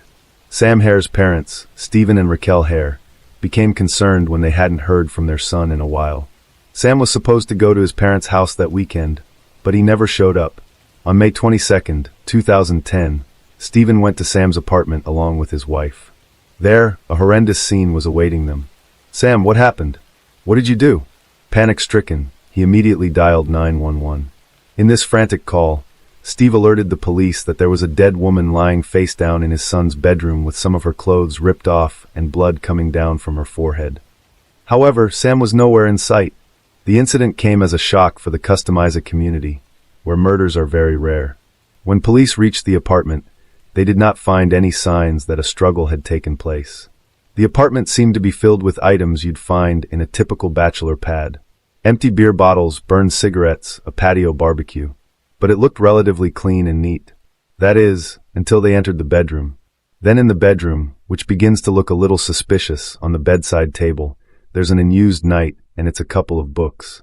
One of them a combat how-to. Another, The Wonders of Sex. But then when you turn to the bed, a horrendous unknown. The bed was soaked red from the victim's blood. The deceased woman was lying partially on the bed and partially kneeling on the ground. Her pants were pulled down, exposing the lower portion of her body. From the looks of it, detectives concluded that she might have been sexually assaulted before her death. She died from 2 gunshot wounds to her head. There was also a knife on the bedside table, but it appeared to be unused. Strangely, she was wearing a tiara, and scrawled on the back of her sweater were the words, "All yours." Her bag was found in the kitchen. From her driver's license, detectives identified the victim as 23-year-old Julie Kubulashi. Julie Kubulashi was born on Valentine's Day, 1987, to Japanese-American parents June and Masa Kubulashi. Ju was the third of 4 children and their first daughter. She'd always been referred to as my Valentine girl by her parents. From a very young age, Julie took a keen interest in dancing music. Her mother said Julie started tap dancing when she was just 5, and that passion only grew over the years. According to her friends and family, she was a pleasure to be around. Her goofy and bubbly personality made everyone laugh. Not only did she exude positivity, but she often bent over backwards to help a friend in need. On one hand, she respected her Japanese culture, but on the other, she was a free-spirited, all-American girl. After graduating high school from the Orange County School of the Arts, Julie went on to study fashion design at Orange Coast Community College. Here, she met 26-year-old Sam Hare, and the two became close. She also tutored him in anthropology. She did not know that her kindness would cost her life. After scouring through the crime scene, detectives tried to piece together what had happened to this bright and beautiful young woman. All signs pointed to Sam being her killer. It was, after all, his apartment that she was found in, and now he was nowhere to be found. It was time for investigators to take a closer look at Sam Hare. Samuel Hare was born on May 29, 1983 to parents Stephen Raquel Cal Berman in Los Angeles, California. As the only child to his special education teacher father and stay-at-home mother, Sam was doted on. He was very close to his parents, visiting them often, even after he'd moved away. Although Sam's physical stature was big and strong, his friends described him as a big teddy bear. He was a fun-loving and easygoing guy. At a very young age, Sam had enlisted in the United States Army and served a tour of duty in Afghanistan and in Germany with 173rd Airborne. After 3 years, he was discharged and returned to Southern California, where he was born and raised to attend college on the GI Bill. He wanted to finish college and then re-enlist in the Army as an officer. With that goal in mind, Sam here enrolled himself in Orange Coast Community College, where he formed a friendship with Julie, who was 3 years younger than him. But just like many war heroes, Sam developed PTSD from the 3 years he served in the army. Had he somehow snapped and committed the crime in a moment of passion? As Sam was nowhere to be found, detectives concluded that he was most likely on the run after murdering Julie in his own apartment. The suspicion only grew stronger when they found text messages on Julie's phone from Sam's number. At around 2:45 p.m. on May 21, 2010, Sam sent her a text saying he was going to help a friend and then head out to go to his parents' house. However, just 2 hours later, his tone changed when he sent her a couple of texts begging her to come to his place. From the tone of the messages, Sam seemed like a man in trouble. He was clearly upset about something. As a concerned friend, Julie agreed to meet Sam. She said she'd be there for him like a family. While Sam's family was dumbfounded by the findings and worried that his life was in danger, these texts made him look more guilty to the investigators. It showed that he planned for her to come over. Additionally, Sam's car and his passport were also missing from the apartment, leading investigators to believe that Sam was probably on the run. His passport was missing. His car was missing. A look at every legal and colonial case is as obvious if I say how he is a KBR killer. Yet investigators would soon find out that there was even more to this story. Flashing back to 8 years prior, in 2002, the then 18-year-old Sam Hare was charged with another heinous crime. He was accused of taking part, along with 17 other men and women, in the stabbing and beating death of 19-year-old Byron Benito in Canyon Country. Allegedly, on the night of January 15, 2002, Sam, who had been friends with Benito since childhood, picked Benito up from his house and led his unsuspecting friend to an area behind a mobile home park where he was attacked and killed by a group of suspected gang members. He was charged with murder. However, in the end, he was acquitted of those charges. But that didn't change the suspicion in the minds of the investigators. Although Sam's family did not believe in his guilt, investigators were almost certain that they were after the right person. As Sam was trying to use firearms, they considered him armed and dangerous and on the run. Believing that they had a dangerous killer on the loose, authorities put an APB out for Sam. Meanwhile, the Costa Mesa police began monitoring Sam's cell phone and credit card activities in an attempt to locate him. Cops got information that there had been 4 withdrawals made from ATMs in the days since his disappearance.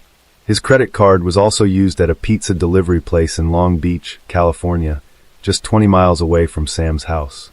Police expected to see Sam on the surveillance cameras, but when the bank subbed them footage from the ATM cameras, they couldn't believe whom they were seeing. It was a teenager wearing a hoodie and a cap withdrawing money from Sam's bank account. Neither police nor Sam's parents were able to identify the kid. Investigators concluded that he was most likely helping Sam either to get away or to hide. Either way, Costa Mesa police were desperate to track him down. On May 26, 2010, they received information that his credit card had been used at another pizza delivery, and they set about tracking the delivery driver. After obtaining the delivery address from them, police headed to the address to apprehend Sam, thinking that they'd finally found his hideout spot. When police stormed the house, expecting to find Sam, they instead found 17-year-old Wesley Freelich along with some of his friends. Although suspected earlier, authorities almost immediately ruled out Wesley as a suspect, but he did still have Sam's credit card in possession. The teenager depicted a shocking story that investigators were not anticipating hearing. He was, in fact, given the credit card with full instructions to withdraw cash. However, it was not by Sam. He didn't even know Sam. Daniel Wozniak, a local theater actor whom Wesley met through community theater, had given them the credit card. Wozniak told Wesley that he was a bail bondsman and needed to collect money Sam owed. Perhaps any other person would have declined it, but as Wesley looked up to Wozniak as an older brother, without realizing the gravity of the situation, the 17-year-old boy agreed to help. In total, $1,900 was withdrawn from the account. The name Daniel Wozniak did ring a bell for investigators, as they'd found an invitation to his upcoming wedding in Sam's apartment. But who was this Daniel Wozniak, and what was his connection to Sam? Did he help Sam to get away, or was he an accomplice to the murder itself? Several questions were yet to be answered. 38-year-old Daniel Dan Patrick Wozniak was born on March 23, 1984, as the youngest of 3 boys. Daniel spent a lot of time with his grandparents after school due to his parents' long work hours. Dan grew up in a luxurious home and the family often took expensive vacations. He was described as a good kid in school who mostly got very good grades. He used jokes, singing, dancing, and magic tricks to get attention from people. He loved to be the center of attention. Realizing that he had a natural talent for stage performance, Daniel started acting and singing in musicals in his early 20s. He was pretty casual about his plans for the future. He could never hold a job for long, which forced him to move from job to job with very low pay. However, as years passed, he kept his passion for acting alive and continued to work in theater. It was here, in one of his musicals, that he found the woman of his dreams, a fellow actress. After briefly dating, they decided to marry. On May 26, 2010, when police tracked down Wozniak, he was enjoying his bachelor party in Huntington Beach, California. But how was Daniel Wozniak linked to Sam Hare? As it turned out, he lived in the same apartment complex where Sam lived. Assuming that Wozniak had either helped Sam flee or hide, or had been complicit in Julie's murder, cops barged into the private bachelor party for Wozniak with an arrest warrant. The blood drained from his face as soon as he saw the cops, leading the detectives to believe that he knew more than he was letting on. Police took him into custody for questioning. In the interrogation room, at first, Wozniak claimed that his only crime was participating in credit card fraud and covering for Sam. He further told the investigators that he and Sam hatched a plan to pull out all of his money from his bank account with the help of Wesley, and then claim credit card theft. But Daniel claimed, before they could carry out the plan, Sam made a shocking confession. He added that, after this confession, he dropped Sam off at a local shopping center and had not seen him since. Nonetheless, detectives believed he was still covering for Sam, and that he had more involvement in Julie's murder than he told the investigators. So detectives tried a different strategy. They took a DNA swab from Daniel, a strategy that made Daniel very nervous. He tried to collect his composure, but detectives could tell there was something wrong. Almost immediately, he started to add more details to the story. Tell me about, the saying that said that really what you did. I told him that I needed to go seek stuff from the theater. I said, don't help me with this thing. I'm going to get him. I didn't really want to get that before I put him back in the shot. Detectives realized that Wozniak was nervous that his DNA would show up at Sam's apartment. Although he tried to say otherwise, cracking under pressure, he kept changing his story. After a long pause, Wozniak said that he knew about Julie's murder, and he helped him get away. When detectives reminded him that they had his DNA, he reassured them that it was not going to show up on Julie's body. He was still holding on to the fact that he had nothing to do with the murder. Detectives were expecting that Wozniak would reveal more details when he suddenly decided he was done with the interview. But with so much at stake, detectives could not let him go easily without knowing the full details. They told Wozniak that he'd be arrested for the accessory to murder charge if he did not come clean and give them full details. Wozniak had a lot at stake too. He had a wedding scheduled in just 48 hours, and he did not want to miss it. Under pressure, Wozniak started to crumble. The story yet again changed a bit. Seeing that Wozniak was about to break, detectives hastened the process by bluffing about the DNA. Although in reality, DNA test results wouldn't be back for weeks. Detectives claimed his DNA was found shockingly. He did not protest the claim. He rather said his DNA was on Julie's body because he was standing right over her body. As it turns out, Wozniak was not as good of an actor in the interrogation room as he was on the stage. As his lies fell apart, he dropped yet another bombshell. This was a major red flag for the detectives because only one gunshot wound was visible to the investigators at the crime scene. Only later, when an autopsy was performed, was it revealed that there was a second gunshot wound. This confession from Wozniak meant that he'd been there when she was killed, which made him an accomplice in the murder, and investigators could now officially detain him. Yet, even though Wozniak was in custody, detectives still had to find Sam, and Daniel refused to talk.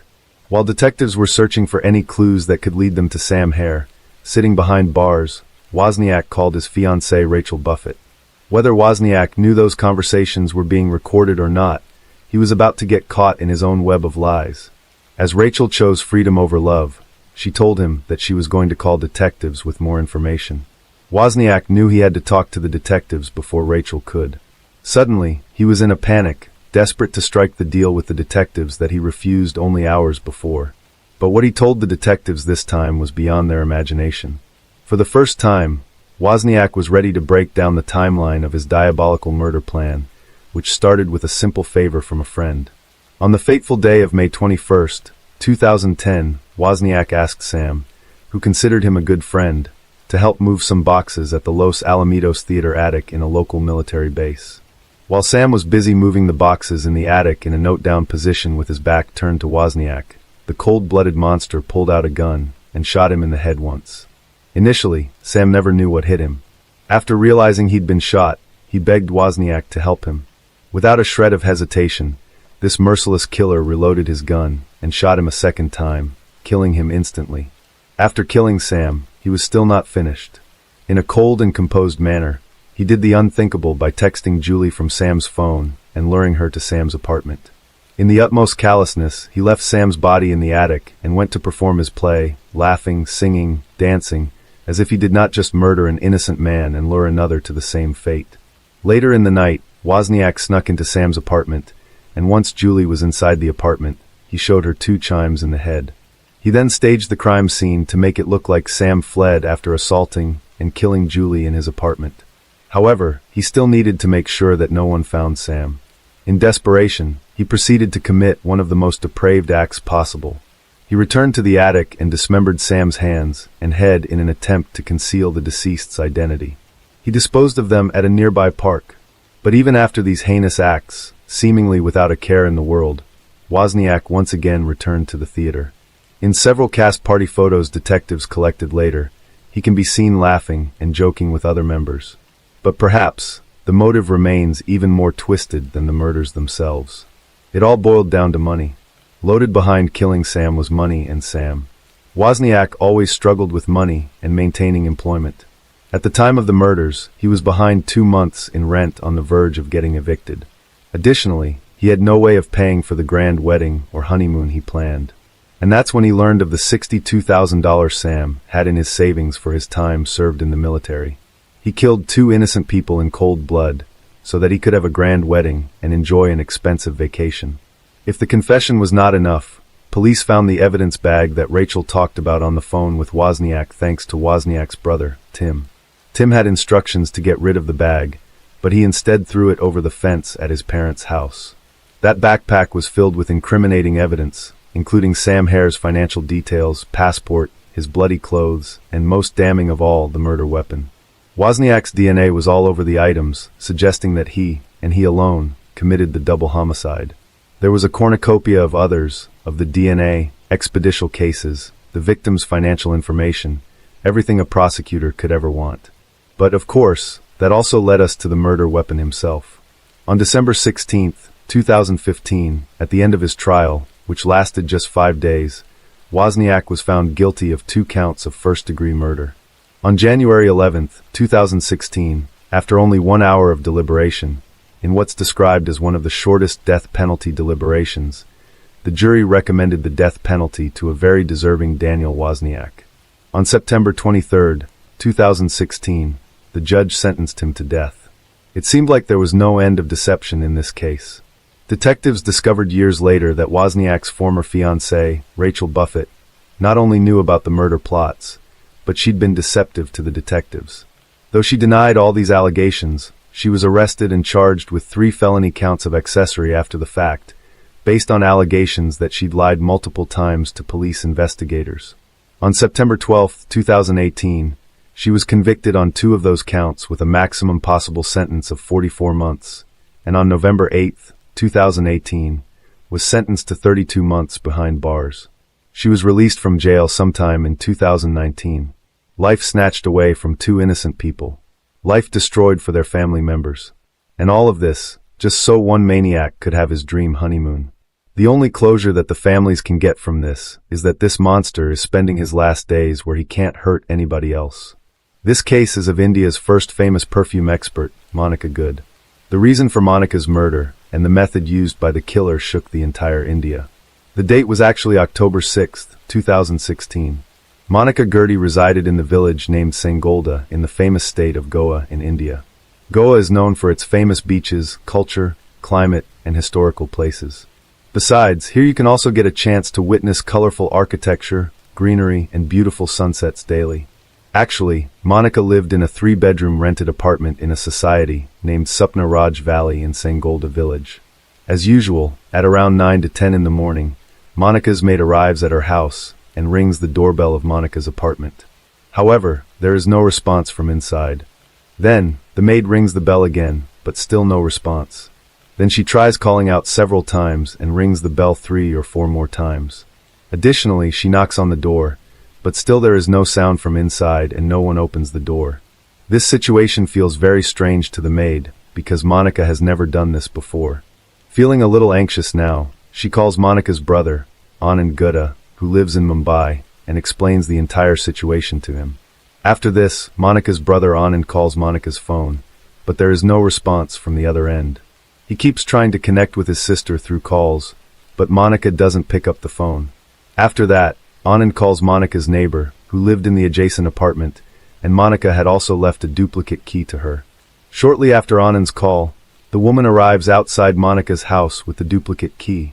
She then opens the door with the same duplicate key, and as soon as Monica's neighbor and her maid enter the house, both scream because Monica was lying straight on the bed, and her hands were tied behind the bed, and there was no clothing on the lower part of her body. Additionally, Monica was not moving at all. Seeing all this, Monica's neighbor immediately calls the police. Soon after, the Goa police arrive at Monica's apartment with some lady police officers, an ambulance, and doctors. However, when some doctors cover Monica's body and check her pulse, it is found that Monica has passed away. Afterwards, the dead body is sent for post-mortem, and then the room is searched. The police searched the room, but the surprising thing was that there was no evidence of forced entry anywhere in the entire apartment. There were eggshells in the room, suggesting they had been eaten recently. Then Monica's purse was checked, but apart from some debit card bills, the police found no evidence in it. Now, to find evidence, the police consider examining all the CCTV footage in the society, but then they find out that there are no CCTV cameras installed in that society. Besides this, the police also question the people living in Supna Raj Valley. However, nobody has seen any suspicious person entering or leaving Monica's house in the past day. Nevertheless, the police also investigate from the angle of theft, but nothing was missing from Monica's flat that could indicate that this murder was committed for theft. Looking at all these things, the police believe that whoever murdered Monica had some information about her, because no one forcefully entered the flat and nothing was stolen from the house. However, Monica was married, but due to some disputes, she had been living alone for a year.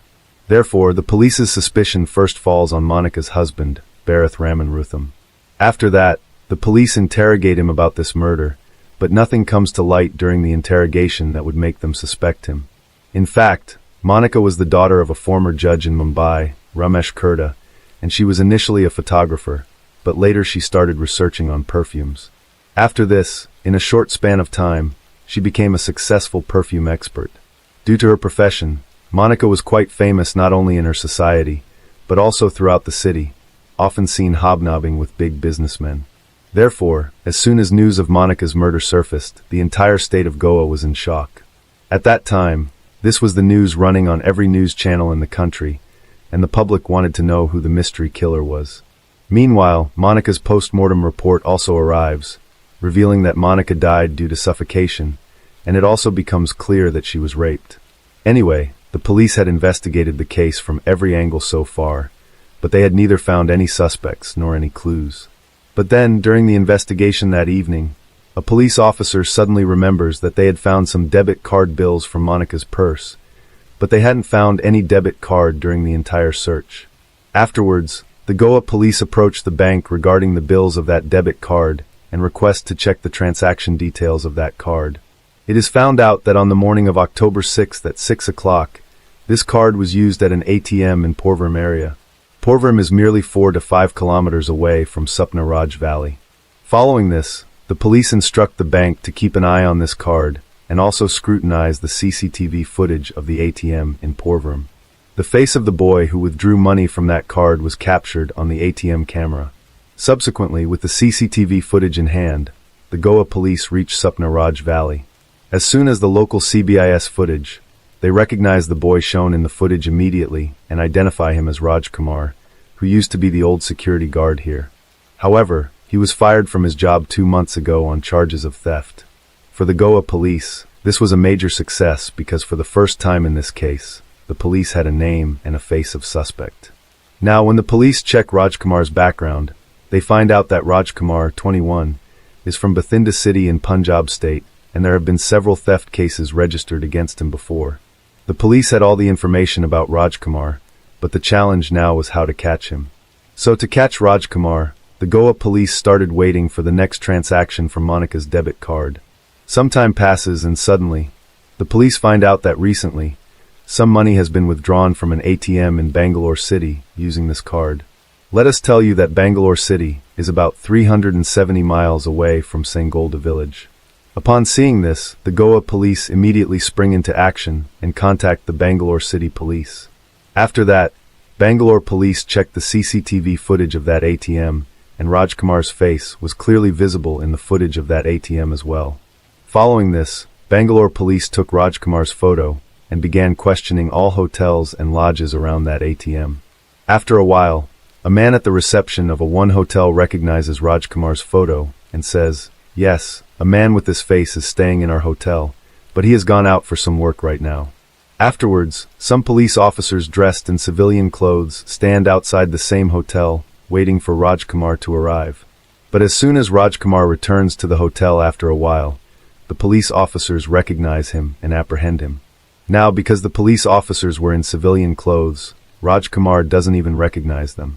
Just like that, on October 8, 2016, 2 days after Marnika's murder, Rajkumar is arrested from a hotel in Bangalore. Then Goa police are contacted. Afterwards, the Goa police arrive in Bangalore and take Rajkumar to Goa with transit remand from the court. Now the interrogation begins, and due to the firm questioning by the police, Rajkumar admits to killing Marnika. When the police ask him why he did it, he narrates his entire story to the police, and the story goes something like this. Actually, in the month of June, 39-year-old Marnika decides to shift to Goa for her perfume business, for which Marnika starts looking for a rented flat, and on June 7, 2016, she reaches Sapna Raj Valley to see a flat.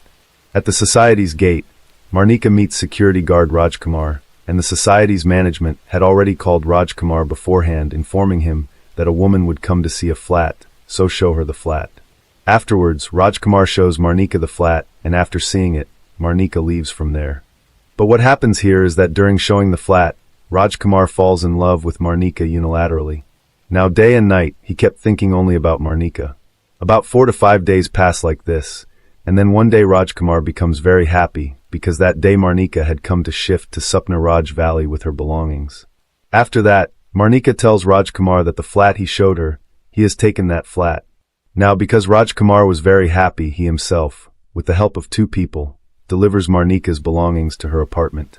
Rajkumar does this because he wanted to see Marnika repeatedly, but because he was a security guard, he didn't get many chances to see and meet Marnika.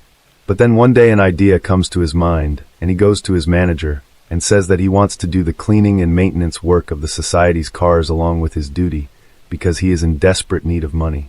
After hearing Rajkumar's need, the manager also agrees to his proposal, because he thinks that this way Rajkumar will earn some extra money, and the needs of the people living in the society will also be fulfilled. However, Rajkumar had something else in his mind, and after this, he goes straight to Marnika's apartment. After that, he tells Marnika that now he can also clean her car, but it will cost her some extra money. Marnika also agrees to this because she didn't have enough time to do household chores while handling her business. Now Rajkumar started cleaning Marnika's car, and would use the pretext of exchanging keys to also visit Marnika's apartment, where he would see Marnika 3 or 4 times a day. But it was due to the cleaning of this very car that one day Rajkumar loses his job. It so happened that one day Marnika's umbrella went missing from this car. Marnika asks Rajkumar about it, but he says he didn't see any umbrella in the car. After this, Marnika complains to the society management and says that today not only my umbrella, but many other persons' things have gone missing just like before. If such incidents continue to happen in the society, it will tarnish its reputation. Now, after hearing Marnika's complaint, the society management takes this matter seriously and begins an investigation. It is then found out that only Rajkumar used to open Marnika's car for cleaning besides Marnika herself. After that, a search is conducted in the guard room where Rajkumar used to stay, and Marnika's umbrella is also recovered from there. Now, since thefts were already a concern in society, after Marnika's umbrella is found, suspicion falls entirely on Rajkumar. As a result, on July 22, 2016, Rajkumar is dismissed from his job on theft charges. From here, the story takes a new turn. While Rajkumar had deeply loved Marnika before, now he starts to harbor a significant amount of hatred towards her. However, after being dismissed from his job, Rajkumar leaves and starts working as a laborer in the Ponda area of Goa. But even there, he only works for a few days. During this time, he meets Marnika twice and asks her to withdraw the theft complaint, but Marnika flatly refuses. Now, hearing this, Rajkumar gets even angrier, but he couldn't do anything at that moment. After that, Rajkumar arrives in Chennai in search of a job, then goes to Mumbai from there, and finally spends some time working in Pune city. Everywhere, Rajkumar earns his living by doing odd jobs, but when he doesn't find any decent job anywhere, he returns to Goa on the 2nd of October, 2016. But this time, he had something planned in Goa. There was still a lot of hatred against Marnika in his mind. The very next day, that is, on the 3rd of October in the afternoon, Rajkumar reaches Sapnaraj Valley again. He enters the society through the main gate, and by chance, no one sees him entering. Then he goes straight to Marnika's apartment below, but he notices that Marnika's car is not parked there. Seeing this, he understands that Marnika is not at home at the moment. However, instead of leaving from there, Rajkumar decides to wait for Marnika to arrive in the society. Now, because Rajkumar knows every route in the society, he decides to hide on the terrace of the society because generally, no one comes to the terrace. Meanwhile, Rajkumar keeps looking down repeatedly and checks Marnika's car, but even after the whole October 3rd passes, Marnika's car is not seen. Then the next day, October 4th comes, but Marnika's car still doesn't show up, and then October 4th also passes. On October 5th, Marnika's car was checked several times by Rajkumar since morning, but it wasn't seen. Now, it had been almost 2 days since he stayed on the terrace. There was neither food to eat nor anything to drink on the terrace during this time. Many times, Rajkumar felt like leaving from there, but the fire of revenge didn't let him go, and fueled by this vengeance, Rajkumar spent more than 48 hours hungry and thirsty on the terrace. Around 3 to 3:30 p.m. on October 5th, 2016, Rajkumar came down once again, and this time he saw Marnika's car parked. This meant that Marnika had returned home. Seeing this, there was a strange smile on Rajkumar's face, but then he went back to the terrace and started waiting for darkness. After that, he comes downstairs around 6:30 in the evening and rings Marnika's flat doorbell. When Marnika asks who Rajkumar identifies himself as a security supervisor. Hearing this, Marnika opens the door, but as soon as she does, Rajkumar forcefully pushes her and then shuts the door from inside. Before Marnika can comprehend anything, Rajkumar takes out a knife from his pocket and warns her, "If you make noise, I'll stab you." Still, Marnika screams loudly to protect herself, but Rajkumar covers her mouth with his hand. Then Rajkumar takes Marnika to the bathroom, intimidating and controlling her. After that, he forcefully takes Marnika to the bedroom at knife point, lays her on the bed, ties both her hands behind the bed first, then ties both her legs as well.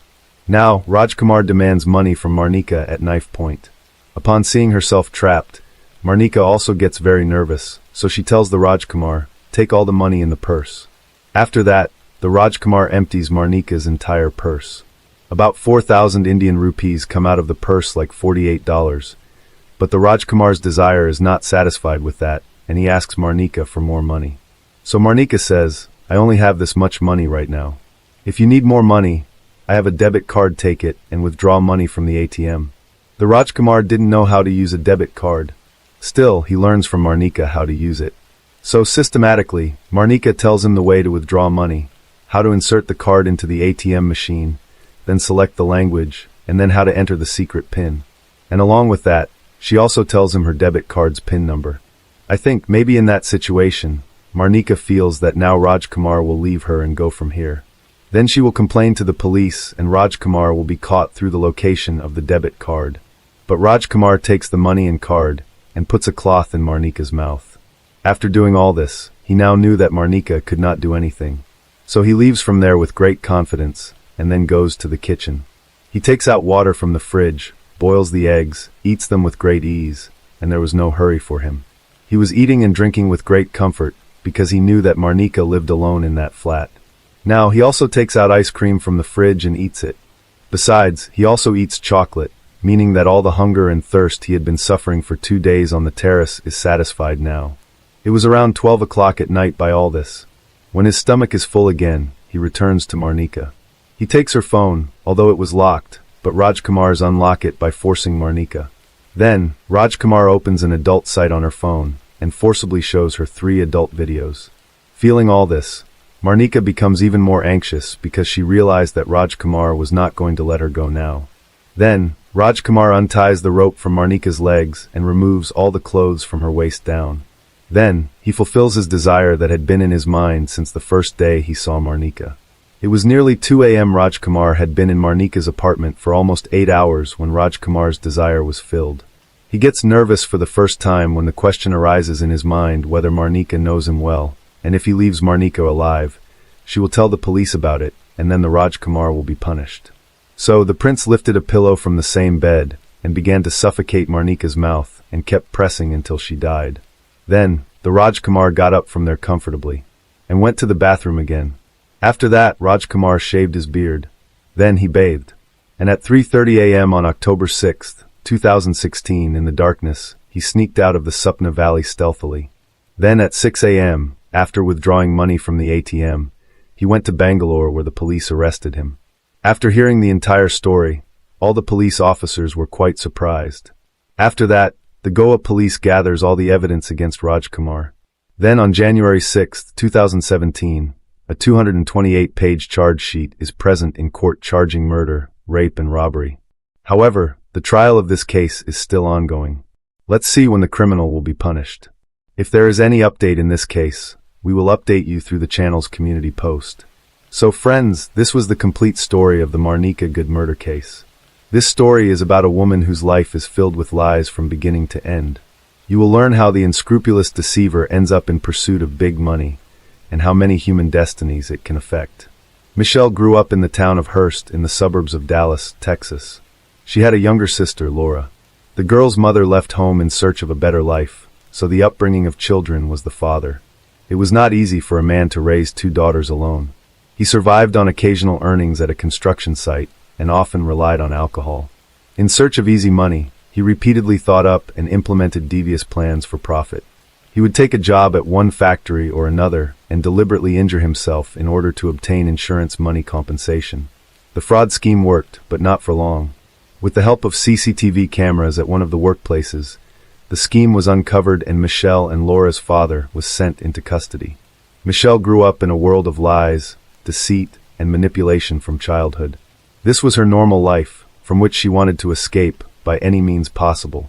But it is impossible to escape from herself, because lies have already become a part of her life, and she simply did not know how to live differently.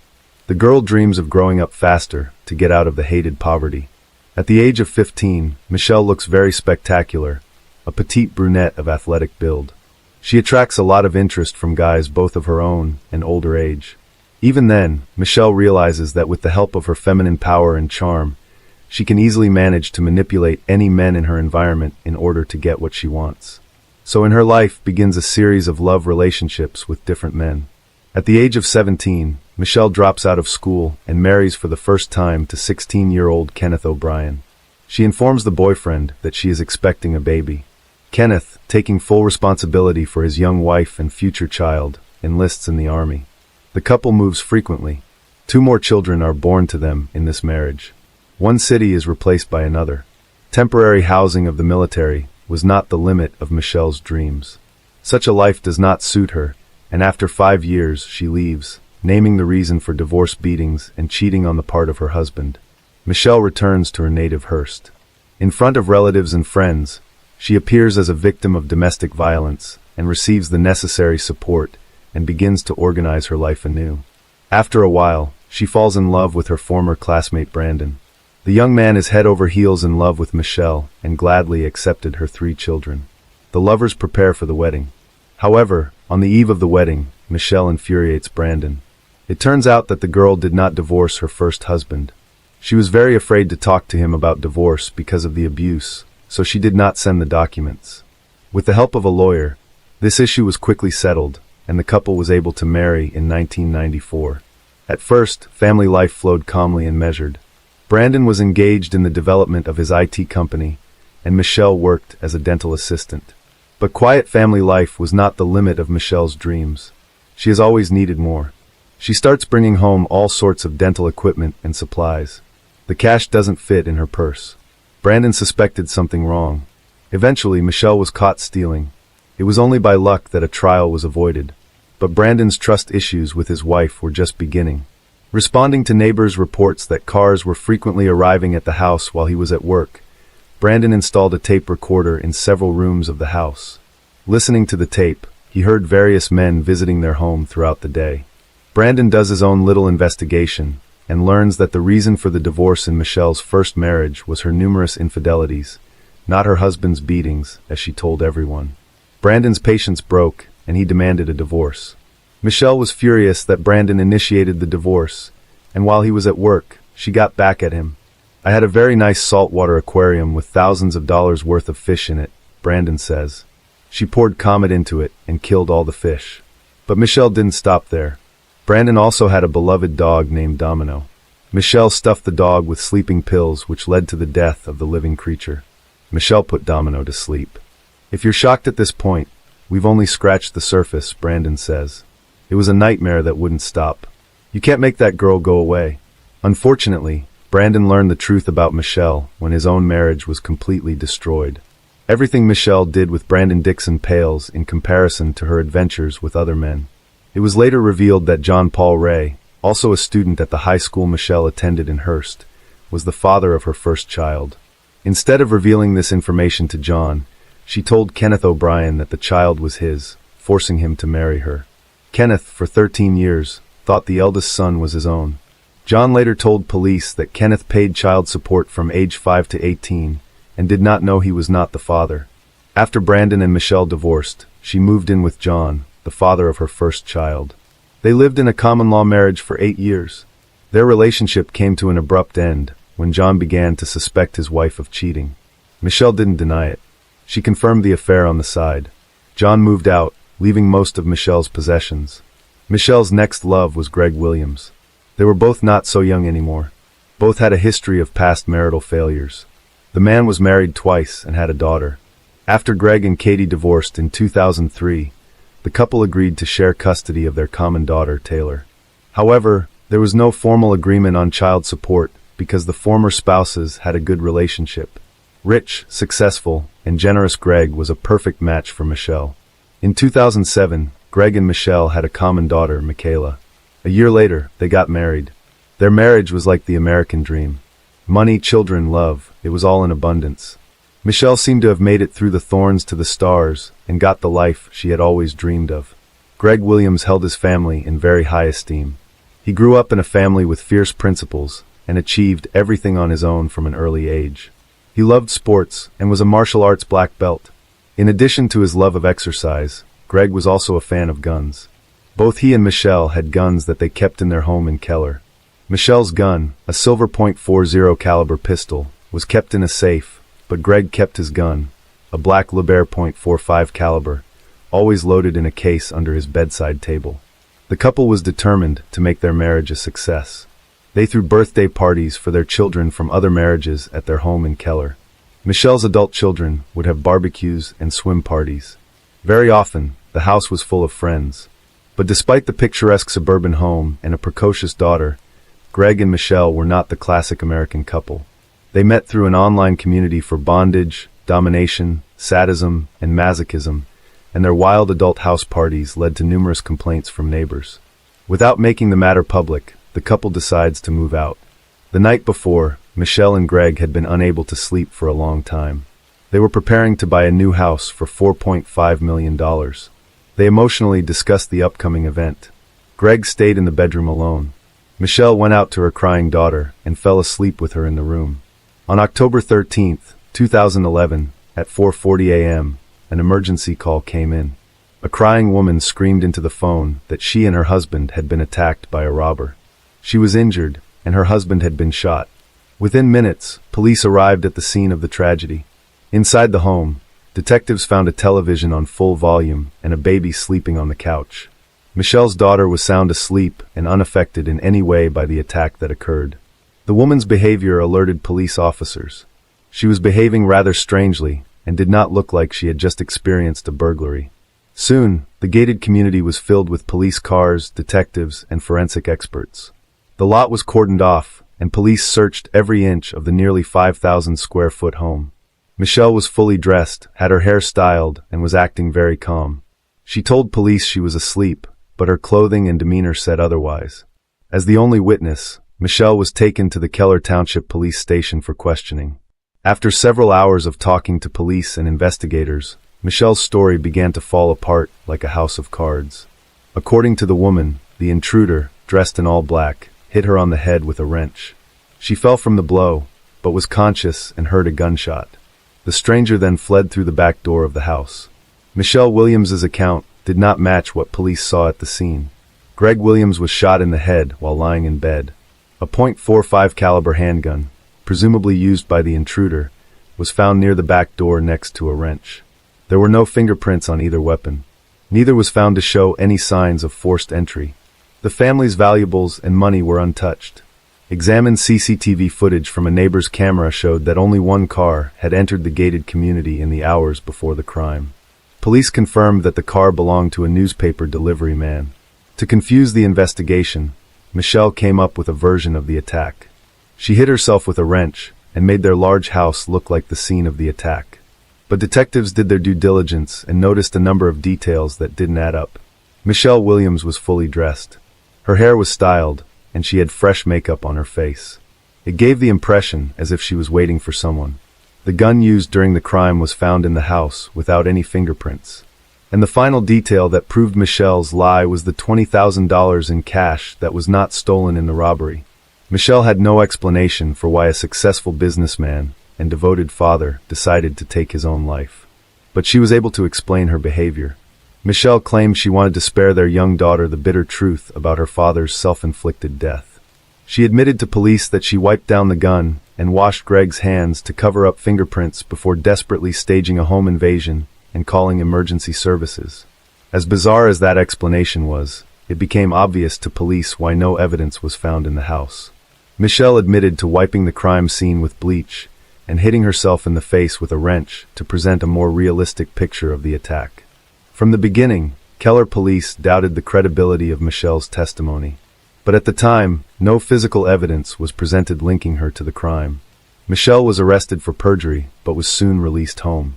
Around 5 p.m. on the evening of her husband's murder, Michelle went to her sister Laura's home and did not mention the late Greg's name once during the evening. Michelle cried from time to time, but it didn't seem sincere. Her sister, Laura Cusick, said when questioned by police, the morning after the tragedy, Michelle woke up in a great mood. She was beautifully dressed with her hair styled and makeup on. In high spirits, the recent widow went for breakfast at a famous restaurant that served the best pancakes with syrup. While the police were looking into the theory that Greg had taken his own life, struggling to find a motive and obtain credible evidence of it, Michelle herself presented the investigation with first a motive and then evidence of her guilt. Going through the documents from the first interrogation, the investigators were attracted by Michelle's words that she didn't care about a single penny. But her actions proved otherwise. After Greg's death, Michelle quickly begins liquidating assets from family companies and spending large sums of money. She cashes checks through Greg's IT company. The amount of checks cashed is not disclosed anywhere. In all likelihood, we are talking about a lot of money. After receiving cash from the sale of the Blueberries frozen yogurt store in Keller, Michelle made one of her biggest blunders. She went to the insurance company, hoping to get a payout on Greg's life insurance policy. Michelle was the sole beneficiary on Greg's life insurance policy, which was taken out on August 12, 2011, almost exactly 2 months before he was killed. But one important fact the woman missed: according to the terms of the insurance policy, Greg's death was not an insured event, because he left his life voluntarily, and at the last moment, she was denied the money. The desire to get the insured sum of $600,000 was the main motive for the crime. Later, another important fact of financial fraud comes to light that casts suspicion on the widow. Fictitious financial documents for a mortgage loan were used to purchase the house that Greg and Michelle had been preparing for on the eve of his death. The account numbers were intentionally changed, and the lender did not immediately notice the elaborate fraud. When Greg died, Michelle canceled a meeting with the mortgage company, and the fake account was not discussed until it caught the attention of the police. Michelle, confident of her impunity, writes a check for $18,000 to attorney Kenneth Wincorn and takes a week-long vacation to Grapevine with her children. During the 3-month investigation into Greg Williams' death, police were able to unravel his wife's web of deceit. An autopsy was performed on Greg, which proves that the man was shot from a range of 12 to 18 inches. Moreover, the toxicology examination conducted provided a report proving that Greg had a large dose of sleeping pills in his system at the time of his death. Also, the police determined that there was no assault on the house. Mrs. Williams sedated her husband and shot him from a foot away after turning up the volume on the television. Daughter Michelle, who was asleep in her room, did not hear anything. On November 3, 2011, based on the Tarrant County Medical Examiner's report, Greg Williams' death was officially ruled a homicide. Michelle Williams was arrested on January 9th as she was on her way to a fitness center. She was charged with murder, tampering with evidence, and making a false statement to police. Michelle was both the only witness to the crime and the only suspect. Bail was set at $522,000 to be released from custody pending a court hearing. But Michelle spent a week in custody and was released on $85,000. Dressed in gym clothes, Michelle walked out of jail with a GPS monitor and under the arm of attorney Kenneth Wincorn, who was now officially representing her. Greg's first wife, Kathy, was furious when she found out that attorney Wincorn was defending Michelle. That money she paid him was part of Greg's estate, and it should never have gone to pay the legal bills of the woman who was accused of killing him. Online court records list Kenneth Wincorn as the attorney for Kathy and Greg's divorce in 2003, and Wincorn's name and signature appear on legal documents regarding the custody agreement for their shared daughter, Taylor, in 2008. However, Kenneth Wincorn's defense of collusion with Michelle Williams will be exonerated by providing evidence. The divorce was handled by his company, and he personally never represented Greg. Kenneth Wincorn said he first learned of Greg's murder from an IT company employee. It was very shocking, Wincorn says, adding that Michelle later sought his help. After her plot to cash in on Greg's death is foiled, Michelle Williams changes her name to Shelley and appears as a fitness guru hoping to start a new life. On Facebook, Shelley publicly announced her relationship with Gene Wallace, a friend of her oldest son, a man nearly 15 years younger than her. Shelley and Gene opened a fitness club in Bedford and heavily promoted it online. Armed with an ankle bracelet with a GPS tracker, Michelle spent the next few months enjoying her new boyfriend, fitness classes, and court hearings. She often appeared in court dressed for a night out on the town, wearing mini skirts, knee-length boots, and deep-cut blouses. She never mourned Greg's death for a second, says Greg's ex-wife, Kathy. Rob Conover was friends with Greg Williams for more than 20 years and attended many of Michelle's hearings. He recalls how she deftly manipulated police officers at the courthouse, making them see her as an innocent woman in need of protection. On October 9, 2013, 45-year-old Michelle Williams took a plea deal with the county and pleaded guilty to tampering with evidence and deadly conduct. She will receive 18 years in prison for tampering with evidence and for deadly dangerous conduct, a third-degree felony that only exists in a few states. Although Michelle admitted that she cleaned the gun in Greg's body, the absence of her DNA at the scene raised doubts about whether the first-degree murder charge would stick. Things can go differently. Play big. Win big or lose big, Michelle said in an interview. With the plea bargain, I expect to do a couple years, and after that, I'll be out on parole. But in February 2014, Michelle Williams, in an interview, suddenly changes her testimony and says she is not guilty of the crime.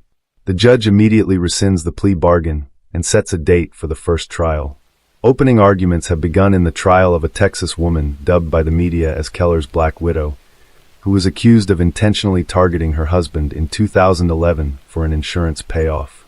Michelle Williams, 45, was charged with the crime. In court, prosecutors described the crime as a clearly planned scheme of acts to profit from Greg's substantial life insurance policy.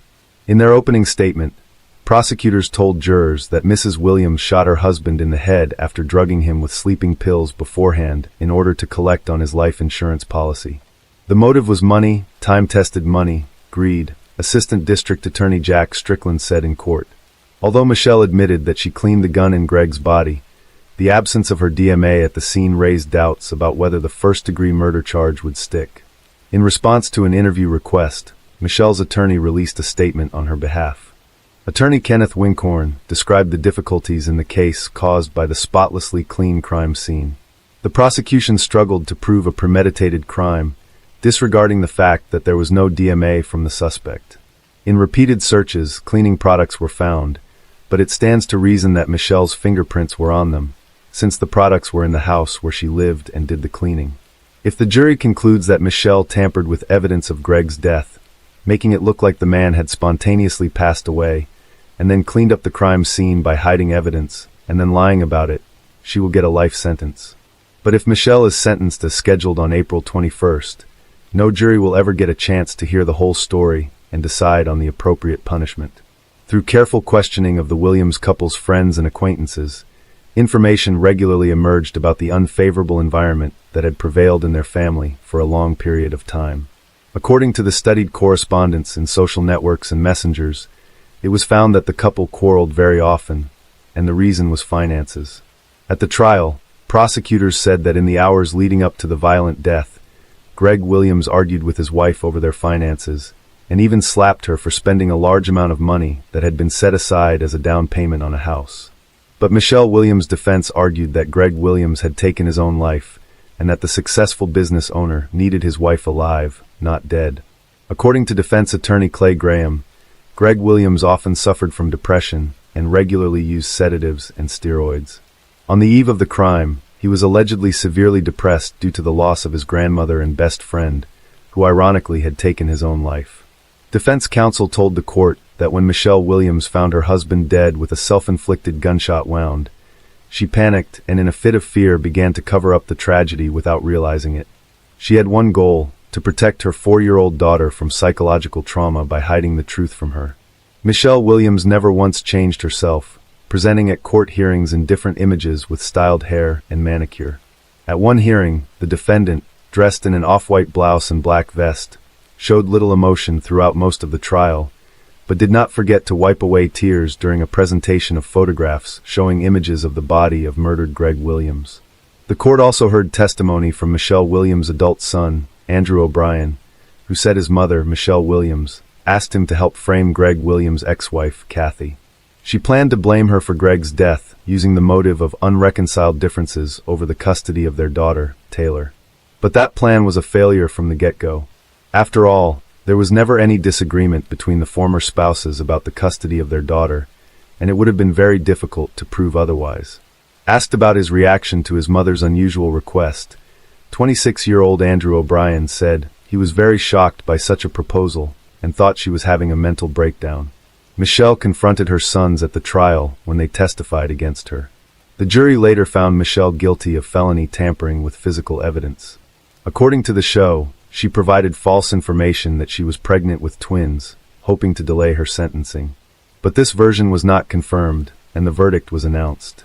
Michelle's acting abilities and her natural charm, which she tried her best to demonstrate during each hearing, did not spare her from a harsh sentence.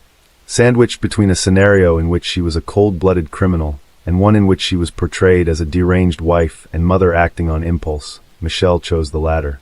"He did it," she said, wrapping her arms around her head. Michelle even congratulated the detective on solving the case. "I wouldn't have gotten through the day," she said. "You've won." Even before the police admitted to doubting Michelle's story, few believed Greg had lost his life. He had too much to live for, and he knew all too well how much pain and untimely death causes.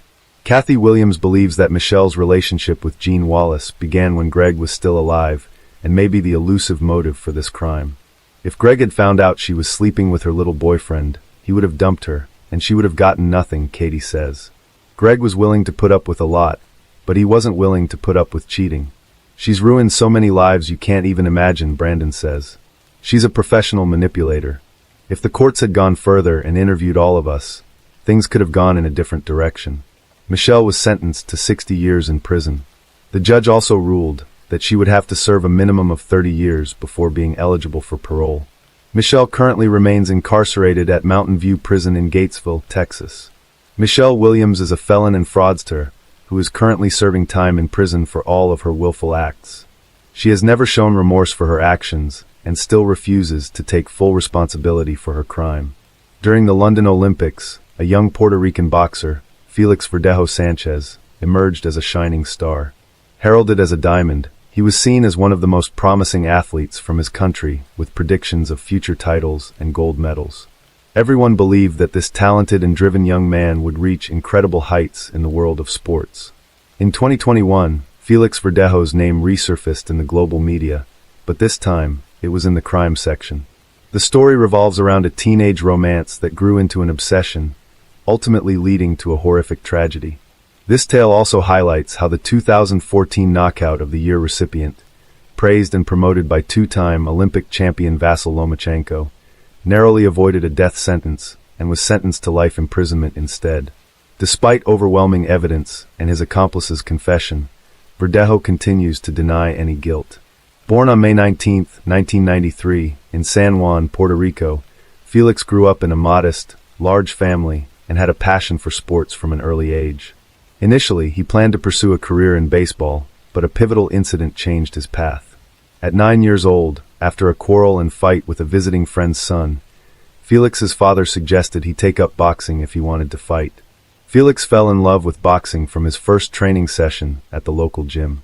By 16, Felix won the Pan American Junior Championships, followed by his country's championship a year later. In 2012, he reached the quarterfinals at the London Olympics, marking the start of his impressive professional career. Verdejo had 29 fights, securing 27 victories. In 2014, he was credited with the year's best knockout against Sergio Villanueva. A year later, Felix won his first championship belt, the WBO Latino title, which he defended 6 times over 2 years. His skill and talent left no doubt that he was destined for greatness in boxing history. Keishla Rodriguez, born in November 1993 in San Juan, had a similar background. Her full name was Keishla Marlene Rodriguez Ortiz. She grew up in a close-knit family with her parents, Jose and Kayla Rodriguez, her sister, Beryl Nicole, and her half-brother Jonathan. Keishla was outgoing, excelled in school, and loved animals, aspiring to be a veterinarian. Her sister, Beryl, was her confidant and best friend. Keishla and Felix attended the same school and developed a romantic relationship in their teenage years. When Keishla's parents divorced in 2011, her mother moved to Florida, but Keishla and her sister remained in San Juan, staying closely connected. At 18, the promising boxer Felix, who had already competed in the Olympics, began dating Elisa Maria Santiago Sierra, a young aspiring model. Despite being in a relationship with Elisa, Felix continued seeing his childhood friend, Keishla. Keishla's sister and mother knew about the affair and disapproved of it, recognizing the complexity of the situation. Elisa believed she was Felix's one true love and future wife, while Keishla, aware of Felix's engagement, found herself unable to break away from him. Felix's relationships were tumultuous, marked by his rising fame and the constant attention from admirers. Despite his serious relationship with Elisa, he could not let go of Keishla. This love triangle, filled with deception and emotional turmoil, ultimately led to a tragic conclusion. The once promising star of Puerto Rican boxing, who seemed destined for greatness, ended up in the criminal chronicles, his legacy forever marred by the events that unfolded in 2021. On top of that, he was her first great love, and deep down, the naive girl herself still hoped to be the one. In 2016, the boxer did marry the young Elisa, who at that time was barely 19 years old. Elisa, by that time, was already quite a famous model, had tens of thousands of followers in social networks, and also opened her own beauty studio for eyelash extensions. In August of the same year, just a few months after the wedding, the athlete got into a serious car accident when he was rushing on his motorcycle.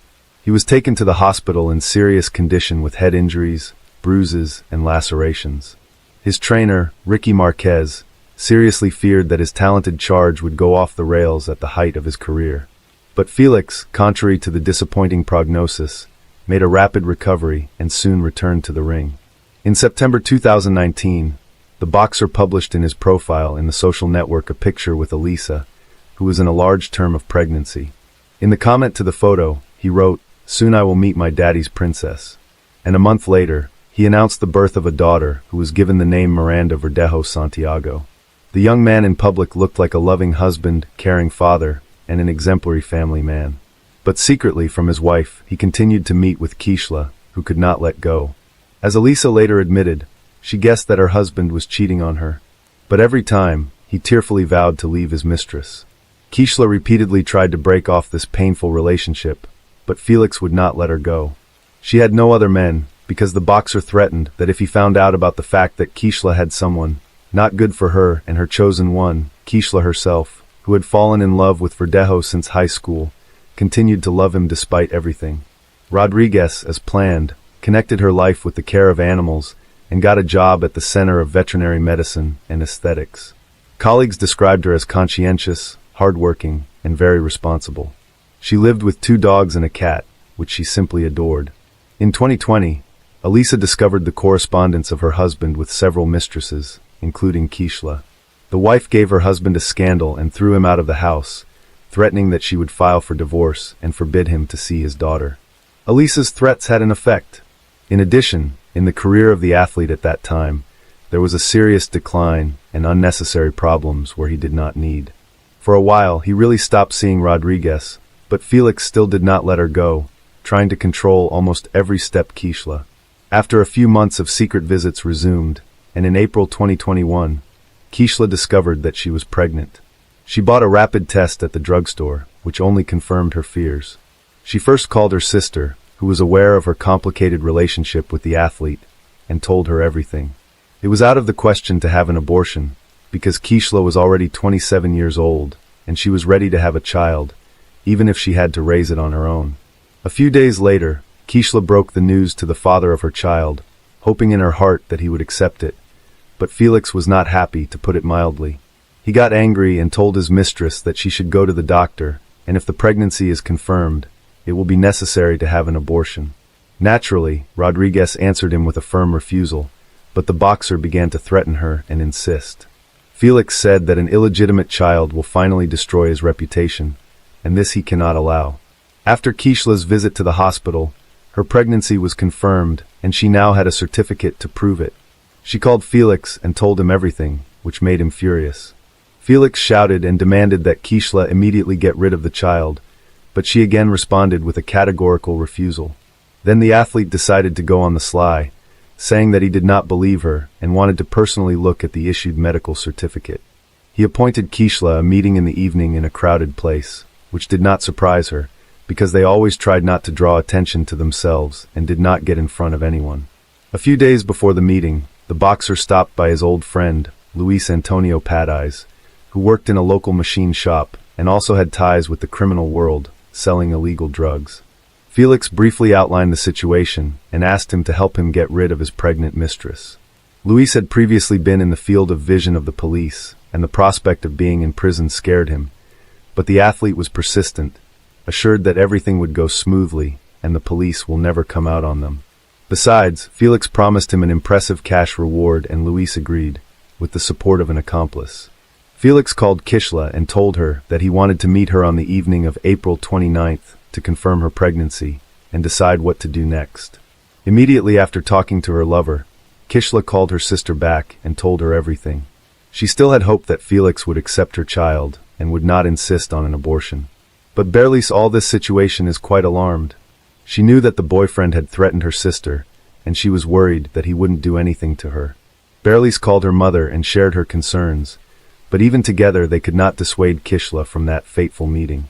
At the appointed time, Rodriguez, taking a doctor's note, arrived at the meeting in her own Kia Forte automobile. Verdejo drove there in his pickup truck, in the back of which Luis was hiding.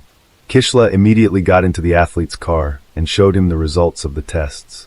He once again talked about terminating the pregnancy, but Kishla, crying, again responded with a refusal. Against this background, the couple began to quarrel violently, turning to shouting. Then Felix suddenly hit Kishla in the head with his fist, from which she immediately lost consciousness. Until Kishla regained consciousness, Felix took a syringe with a large dose of illegal substances hidden in the glove compartment of the car, which Luis had obtained at his request, and injected Kishla. Then, together with his accomplice, they carried her to the back of the car, where there were already prepared pieces of wire and a concrete block. The men tied Rodriguez up, attached the load, and then covered her with a tarp so that no one would accidentally see anything. Felix then returned to the pickup truck while his accomplice got behind the wheel of Kishla's vehicle. Together, they drove to the bridge over the San Jose Lagoon. It was virtually deserted at night, and the men, making sure no one could see them, threw Kishla, still alive, into the water. Afterward, however, they decided to fire a few test shots in pursuit, using the firearms they had brought with them, so as not to leave the victim any chance. Having finished the massacre, each of the perpetrators went home. Kishla's co-workers were the first to worry when she didn't show up at the Veterinary Medicine and Aesthetics Center the next day. Kishla has always been very responsible and couldn't just not show up for work without notifying anyone. Since she didn't answer the phone, it was decided to contact her sister to find out what happened. After several unsuccessful attempts to contact her sister, she went to her house. No one answered the door, but Bareilles had a spare key, so she got in without difficulty.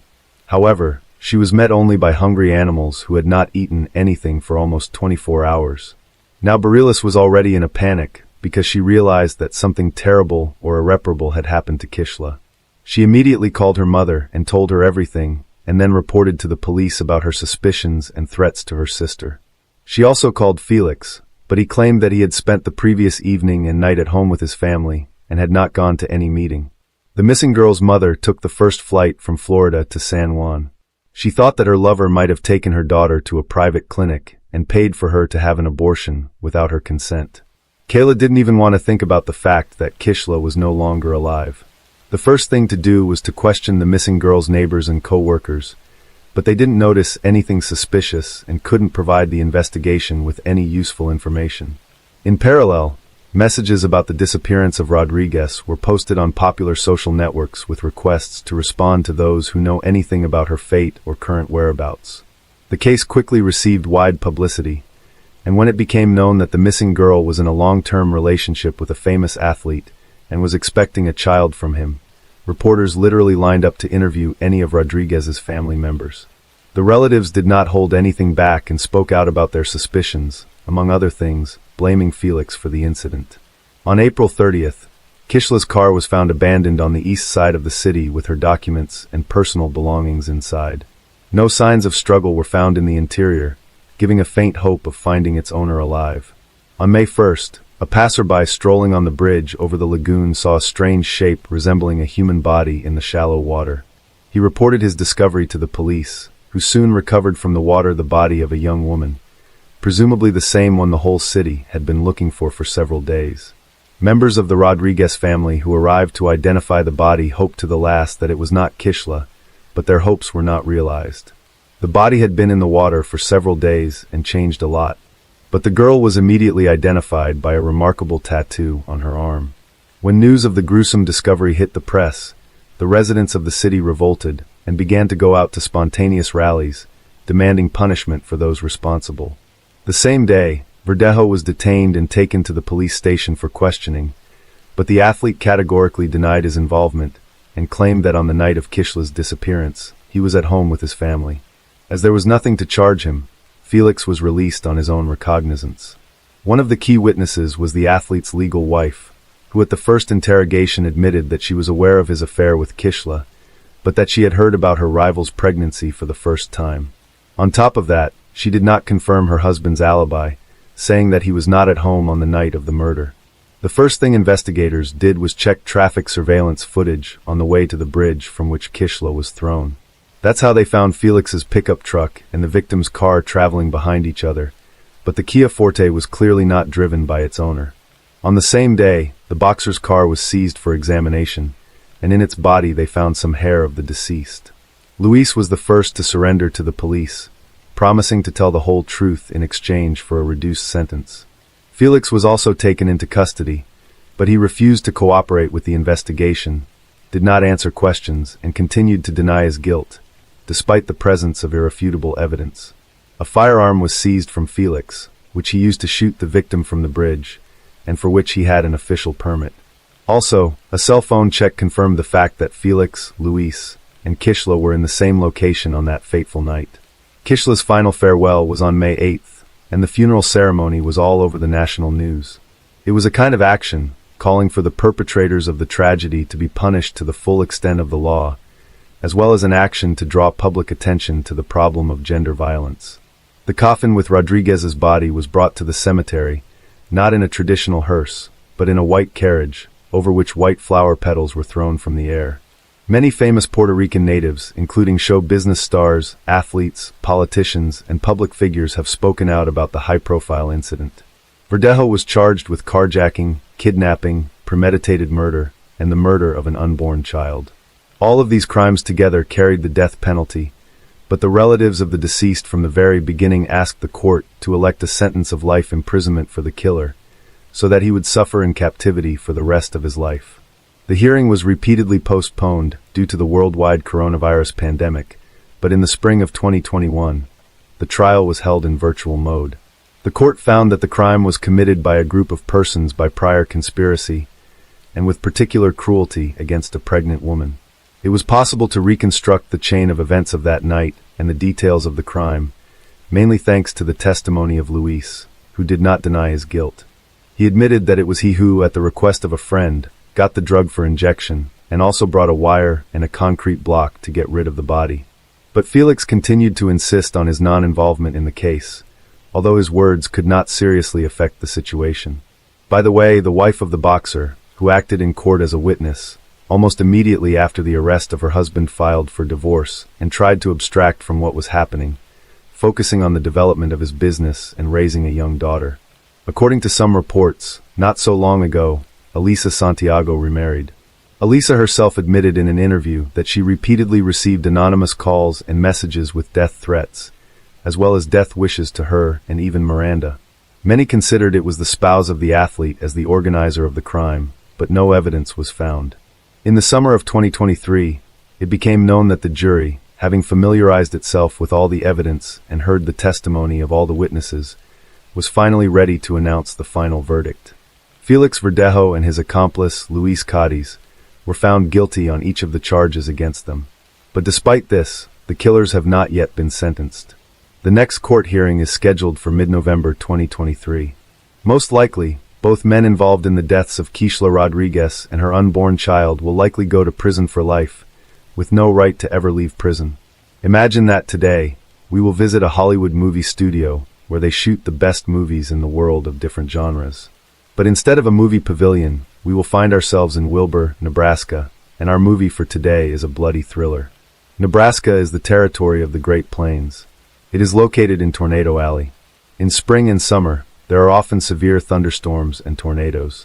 Nebraska is the only tri-state that is landlocked, which means to get from Nebraska to the ocean, bay, you have to cross 3 states. Passing motorists don't like to stop on a dark country road. But a flat tire forced Michael to make a stop on a remote dark highway. He pulled over to the side of the road and got out of the car. As he walked around the car, his attention was drawn to a large black bag, the kind used for throwing out garbage, but the bag had an unusual shape. Michael returned to the car, took a flashlight from the glove compartment, and illuminated the bag. It was torn open. There was a stain on the ground around it. Something had leaped out of it, and something light-colored was flickering out of the holes. Moving closer, the man froze at what he saw. A human hand was sticking out of the bag. A call to the emergency services raised the whole town. A few minutes later, investigators arrived on the country highway and thoroughly inspected the area. They confirmed that the package they found contained human remains. The package was sent for examination, and the searchers continued to comb the surrounding area. The recovered remains were soon identified. The victim was 24-year-old Cindy Luff. Sydney Irene Luff was born on August 21, 1993, in Broken Bow, Nebraska. She grew up in Arcadia with her parents, George and Susie Luff. Sydney's family moved to Neely in 2000, at which time she was in 2nd grade. Her mother Susie was a special education teacher, and her father George was the school principal. Sydney was always a very active child. The girl had a normal, happy childhood filled with a love of nature. She loved fishing, which her father always took her to. During her school years, Cindy played basketball and golf, where she made good progress, but developed scoliosis, curvature of the spine, forced to give up many of her favorite hobbies and put a cross on her sports career. In 2011, after graduating from high school, Sydney got a job at a local Menards store that specialized in home improvement products. The Luffs were a close-knit family, and when Sydney had to move from Norfolk to Lincoln because of work, they all made sure to keep in touch almost every day and often met for dinner. Even though Sydney lived separately, she often returned home to her parents' house. But lately, Sydney had been struggling with depression and felt that the medications she was taking were only making things worse. Susie was very worried about her daughter and recommended a new doctor for her. He prescribed her various medications. In phone conversations with her mom, Sydney told how her inner state was getting back to normal, her voice sounding quite optimistic. She was trying to make some changes in her life and was looking for a new job. For a young woman, working in a store was not the limit of her dreams. She did not know what she wanted to become or what to do with her career, and these worries led to a rather depressive state. In November 2017, her mental state deteriorated to the point where she started taking antidepressants and sometimes allowed herself to smoke pot. Her family and friends were supportive in every way possible, but she wanted not only companionship but also love. Being young and modern, Sydney had an interest in the female gender, so she would sometimes look for other girls on social media for dating purposes. To find a friend, Sydney used Tinder, an app that allows millions of people around the world to find, fall in love, and date. In November 2017, she found a girl named Audrey, and the girl replied to her. They began to correspond. The girls found many common interests such as gambling, hiking, and delicious food. Already after 100 messages, they decided to meet. On November 14th, Sydney headed over to Audrey's house to Wilbur. Their first meeting went so well that Sydney was very happy. They liked each other and agreed to meet again at Audrey's house. On November 15th, Sydney worked her shift at the store and went home. She cleaned herself up, styled her hair, and did her makeup. Before going out, she took a photo and posted it on Tinder with the caption, "Ready for my date."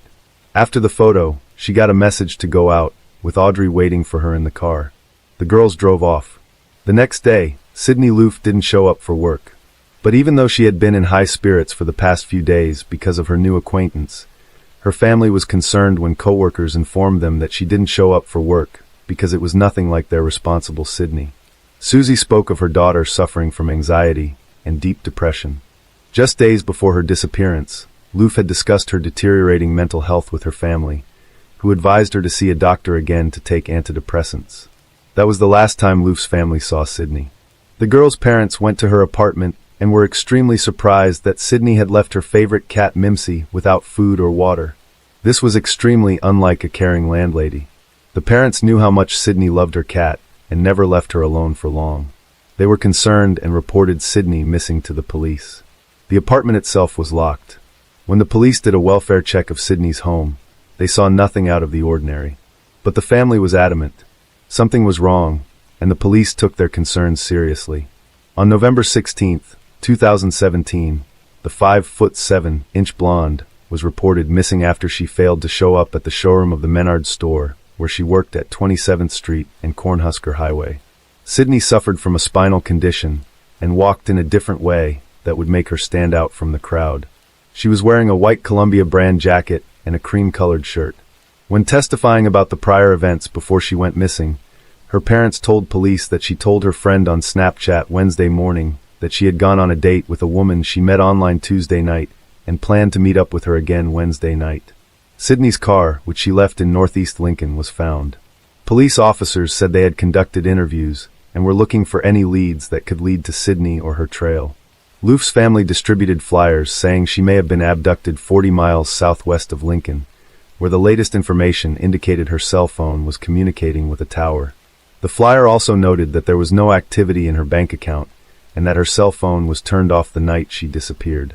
The flyers gave a description of the young woman and distinguishing features such as several tattoos, one on her arm with the words, "Everything will be great someday," a yin-yang sign under her elbow, and the word "believe" on her wrist. Anyone with information on Sydney Loof's whereabouts has been asked to contact police by phone. A huge appeal to find Sydney was launched, which included highway billboards with the girl's picture, and a manhunt was also launched on the TV news. Susie persisted in claiming that something had happened to Sydney after the date her daughter had gone on. To prove her point, she took a screenshot of a post that Sydney posted on Snapchat with her picture in the caption, "Ready for my date." Sydney's friends confirmed that she was going on a date with a woman she met through Tinder named Audrey. During the search, police reviewed Sydney's phone records and surveillance footage from the store where she worked and quickly identified the person they wanted to talk to. The last time Sydney's phone rang a cell tower in the Wilbur neighborhood, probably not far from Audrey's home, but police had no idea who she was. Authorities began searching for a woman named Audrey, the last person to see Sydney alive, but no one knew how to find her because no one knew who she was or if she had a real name. To the police's rescue came Sydney's friend Brooklyn, who decided to find Audrey herself through Tinder. She downloaded the app, found Audrey, and exchanged phone numbers with her. That's how police learned Audrey's real name. She turned out to be 26-year-old Bailey Boswell. It turned out that Bailey's apartment is within reach of the very cell tower where Sydney's phone was last seen connected to the tower. It also became known that this apartment Bailey shared with her partner, 52-year-old Aubrey Trail. So who are Bailey and Aubrey? Bailey Boswell grew up in Lyons, Iowa. She grew up in a wholesome, normal family, was a friendly kid, and did well in school. Bailey had success in basketball and was an excellent runner.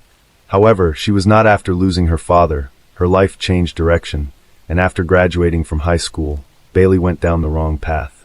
Bad company, alcohol, and illicit drugs came into her life. On one of the dating websites, she met Aubrey after a looking for a daddy status. Aubrey Trail had a depressing past. He had multiple fraud charges, fraudulent check fraud, and theft. Aubrey created his own cult, where he called himself the Vampire Daddy. He paid women $200 a week to follow his rules. The rules were strange enough, but there were women who believed Aubrey. At the time of Sydney's disappearance, Aubrey and Bailey were ordered by the court to pay over $400,000 for fraud. They also had numerous misdemeanors on the two of them, but the couple managed to go on the run. On November 19, 2017, after obtaining a warrant, police arrested and searched Bailey and Aubrey's home. An inspection of the apartment revealed that some of the walls had been scrubbed with bleach, which was confirmed by a neighbor who had noticed the acrid smell of chlorinated substances 2 days earlier. Police actively began searching for the suspects. While on the run, they posted videos on Facebook saying they had no involvement in Sydney's disappearance and hoped for her safe return. Bailey claimed she went on 2 dates with Sydney, but dropped her off at a friend's house and never heard from her again. She said, "I just want Sydney's family to know that I'm really sorry, but I have nothing to do with it. I hope Sydney is found very soon. She's a lovely, amazing girl." It took police a few days to track down the couple, but they eventually found them at a hotel in Branson, Missouri. Bailey Boswell and Aubrey Trail were taken into custody. A few weeks after Sydney was reported missing, after carefully analyzing phone records and Bailey's location records, police discovered Sydney's remains. She had been dismembered. Her body had been cut into 14 pieces, and police found 13 of her body parts in black plastic garbage bags in ditches in Clay County. Some of her organs, including her heart, were missing. This is just horrific. A total of 16 crime scenes were found with Sydney's remains or personal belongings. Her car keys, driver's license, phone case were found along the highway. All the routes matched the movements of the two perpetrators. Forensics conducted autopsies on 13 body parts that were found. There were abrasions on Sydney's wrists, a bump on her head, torn earlobes, abrasions and contusions on her back. There were wounds on her body indicating that Sydney had fought for her life. The heartbreaking discovery shocked not only Sydney Loof's family and friends, but all of Nebraska. On December 11, 2017, the Loof family held a private funeral for Sydney at the Lutheran church the girl attended during her lifetime. Bailey and Aubrey were charged with first-degree murder, improper disposal of human remains, and conspiracy to commit a felony. Bailey pleaded not guilty to all 3 charges. Aubrey also pleaded not guilty to felony murder and conspiracy, but pleaded guilty to improper disposal of human remains. Each successive deposition of Aubrey differed from the previous one. The man was constantly confused, changing the course of action and adding different actors. When Aubrey first talked to the police after his arrest, he told them about the cult he and Bailey were involved in. He talked about witchcraft and told them that he was a vampire who could fly.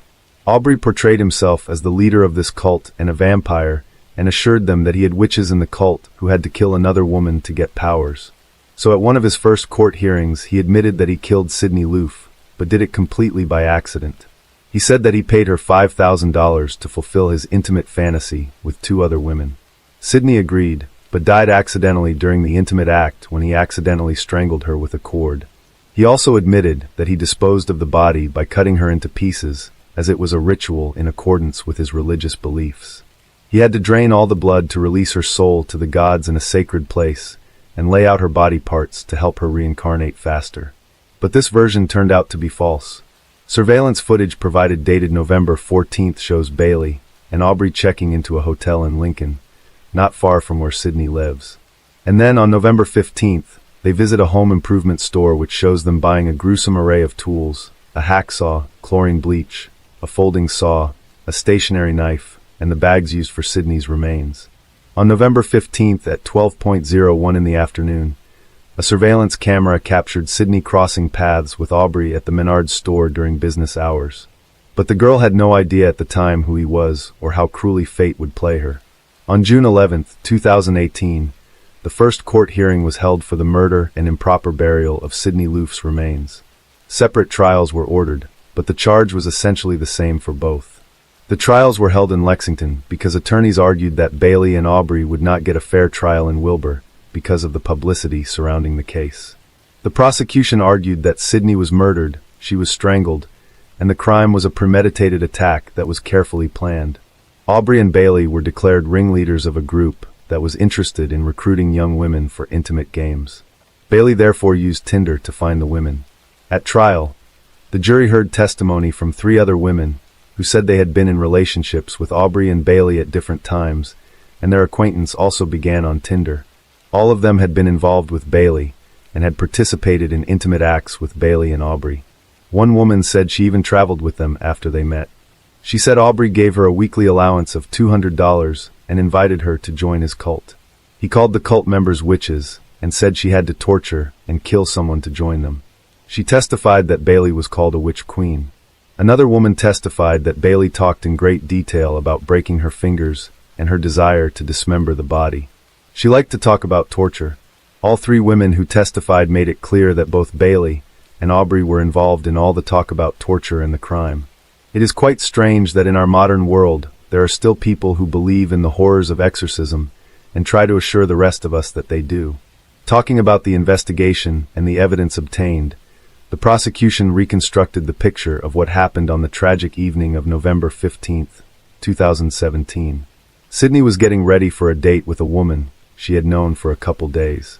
They texted on Tinder, and Bailey picked Sidney up from her apartment. They went for a ride in Bailey's car. After a while, the car stopped at Bailey's house where Sidney was lured into the apartment. There, Bailey and Aubrey pounced on her as soon as she went inside and strangled her with an extension cord on the living room floor. The apartment was then thoroughly cleaned out by Bailey and Aubrey. A part the prosecution alleged was also pre-planned. They then cut Sidney into pieces and dumped her remains in Clay County the next day, November 16th. The court heard from their landlord, Jennifer Call, who testified that on November 16th, as soon as she drove into the garage, she smelled chlorine, and the odor intensified when she entered the house. According to the medical examiner's testimony, Sidney's death was ruled a homicide, and the cause of death was asphyxiation. Toxicology reports indicated that Sidney had antidepressants in her system. The court learned that in addition to the missing organs, the part of Sidney's body that was not found was her upper left arm, the part just above the elbow and below the shoulder. Prosecutors had demanded the death penalty for both criminals, and the case would be retried if the sentence was unjust. But Aubrey, once again, denied involvement in the occult and pleaded guilty only to improperly burying the remains. At one point during Aubrey's trial, he shouted that Bailey had nothing to do with Sidney's death. "Bailey is innocent, damn you all." He then slashed his throat 3 times with a razor blade. He survived and was remanded into custody until he made a full recovery. After that, he did not attend court for several weeks. The next time he entered the courtroom was during the defense phase, and only when he was scheduled to testify. When he was brought into court, he smirked and told the judge, "I'll be good." It is unusual for a defendant to testify at his own trial. Usually, defense attorneys advise the defendant not to testify because it may cause more problems for him on cross-examination. Some reveal too much, some can't answer questions straightforwardly, and some are hostile to attorneys asking questions, which creates a bad impression for jurors. But this was not unusual in Aubrey's case, as he had many interactions with police after his arrest. He had given the police his version of events, and at trial, he wanted to change his story. Therefore, the court needed to hear his new version of events. He decided to skip the rest of the trial, and only returned for the last hearing with his horrible scars clearly visible when he testified in his defense. Aubrey Trail took the stand and shocked his attorneys by admitting that he had previously lied to authorities and his own legal team about the death of Sidney Loof. In a new version of the testimony he gave, he admitted that they met with Sidney in March 2017, and he paid her to participate in his illegal activities because she needed the money. He said they did not keep in touch, but in November 2017, Bailey wanted to rekindle the relationship, and she contacted Sidney again. Sidney needed money, and Aubrey said that's why he was in Menards that day, November 15th. He offered her $5,000 to be part of his antique gang. The three of them ended up engaging in an intimate act later that night, and Sidney accidentally choked to death because of the extension cord they used in their games. "I don't know if Sidney had a seizure or something, but that's when she stopped breathing," said Aubrey. He told the court that there was no ritual involved in cutting up Sidney's body, and all the talk of witches, vampires, and bloodsucking was simply not true. He confessed that he only dismembered her because he couldn't put her body in the car. He said he panicked and dumped her body in the Clay County field as soon as dawn broke on the morning of November 16th. When asked why he didn't seek help if her death was accidental, he said no one would believe him. Aubrey admitted to disposing of Sidney's body, but claimed her death was accidental when they used an extension cord during their games. At Bailey's trial, she admitted to nothing.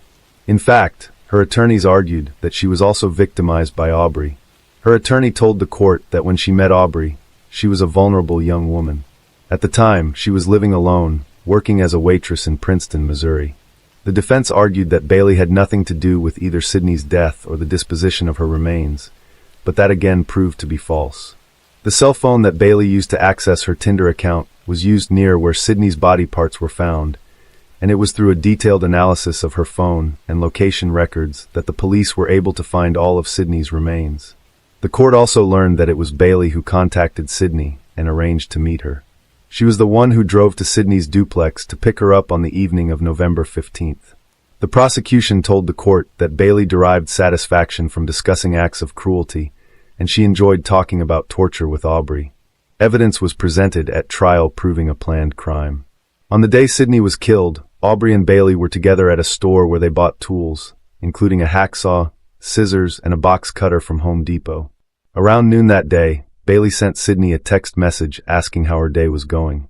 Phone records and surveillance footage show that Bailey was in the Menards parking lot with Aubrey when she sent that text message on Tinder. And although Sidney worked at Menards, it appears she was unaware that Bailey was there. A few hours later, Bailey sent Sidney another message on Tinder, alerting her that she was at her apartment and ready to pick her up soon. Phone records indicate that instead of going on a date, as Sidney believed, they went to the apartment where Bailey and Aubrey lived. Bailey's attorney, Todd Lancaster, argued that as to Bailey, the evidence showed that Bailey was guilty of purchasing bleach in garbage bags to use to dispose of Sidney's body, and as such, she could be charged with aiding and abetting the improper disposal of human remains. On November 8, 2021, Bailey Boswell was sentenced to life in prison. The Loof family had been seeking justice for 3 years, mourning and longing for their Sidney, and they awaited a judgment that gave them comfort. On July 11, 2019, it took a jury less than 3 hours to find Aubrey Trail guilty of premeditated conspiracy to commit first-degree murder and improper burial of human remains. The 3-judge panel called his crime cold and calculated. In a second phase of the trial to determine whether he should be executed, county prosecutors kept their promise and secured the death penalty for Aubrey Trail.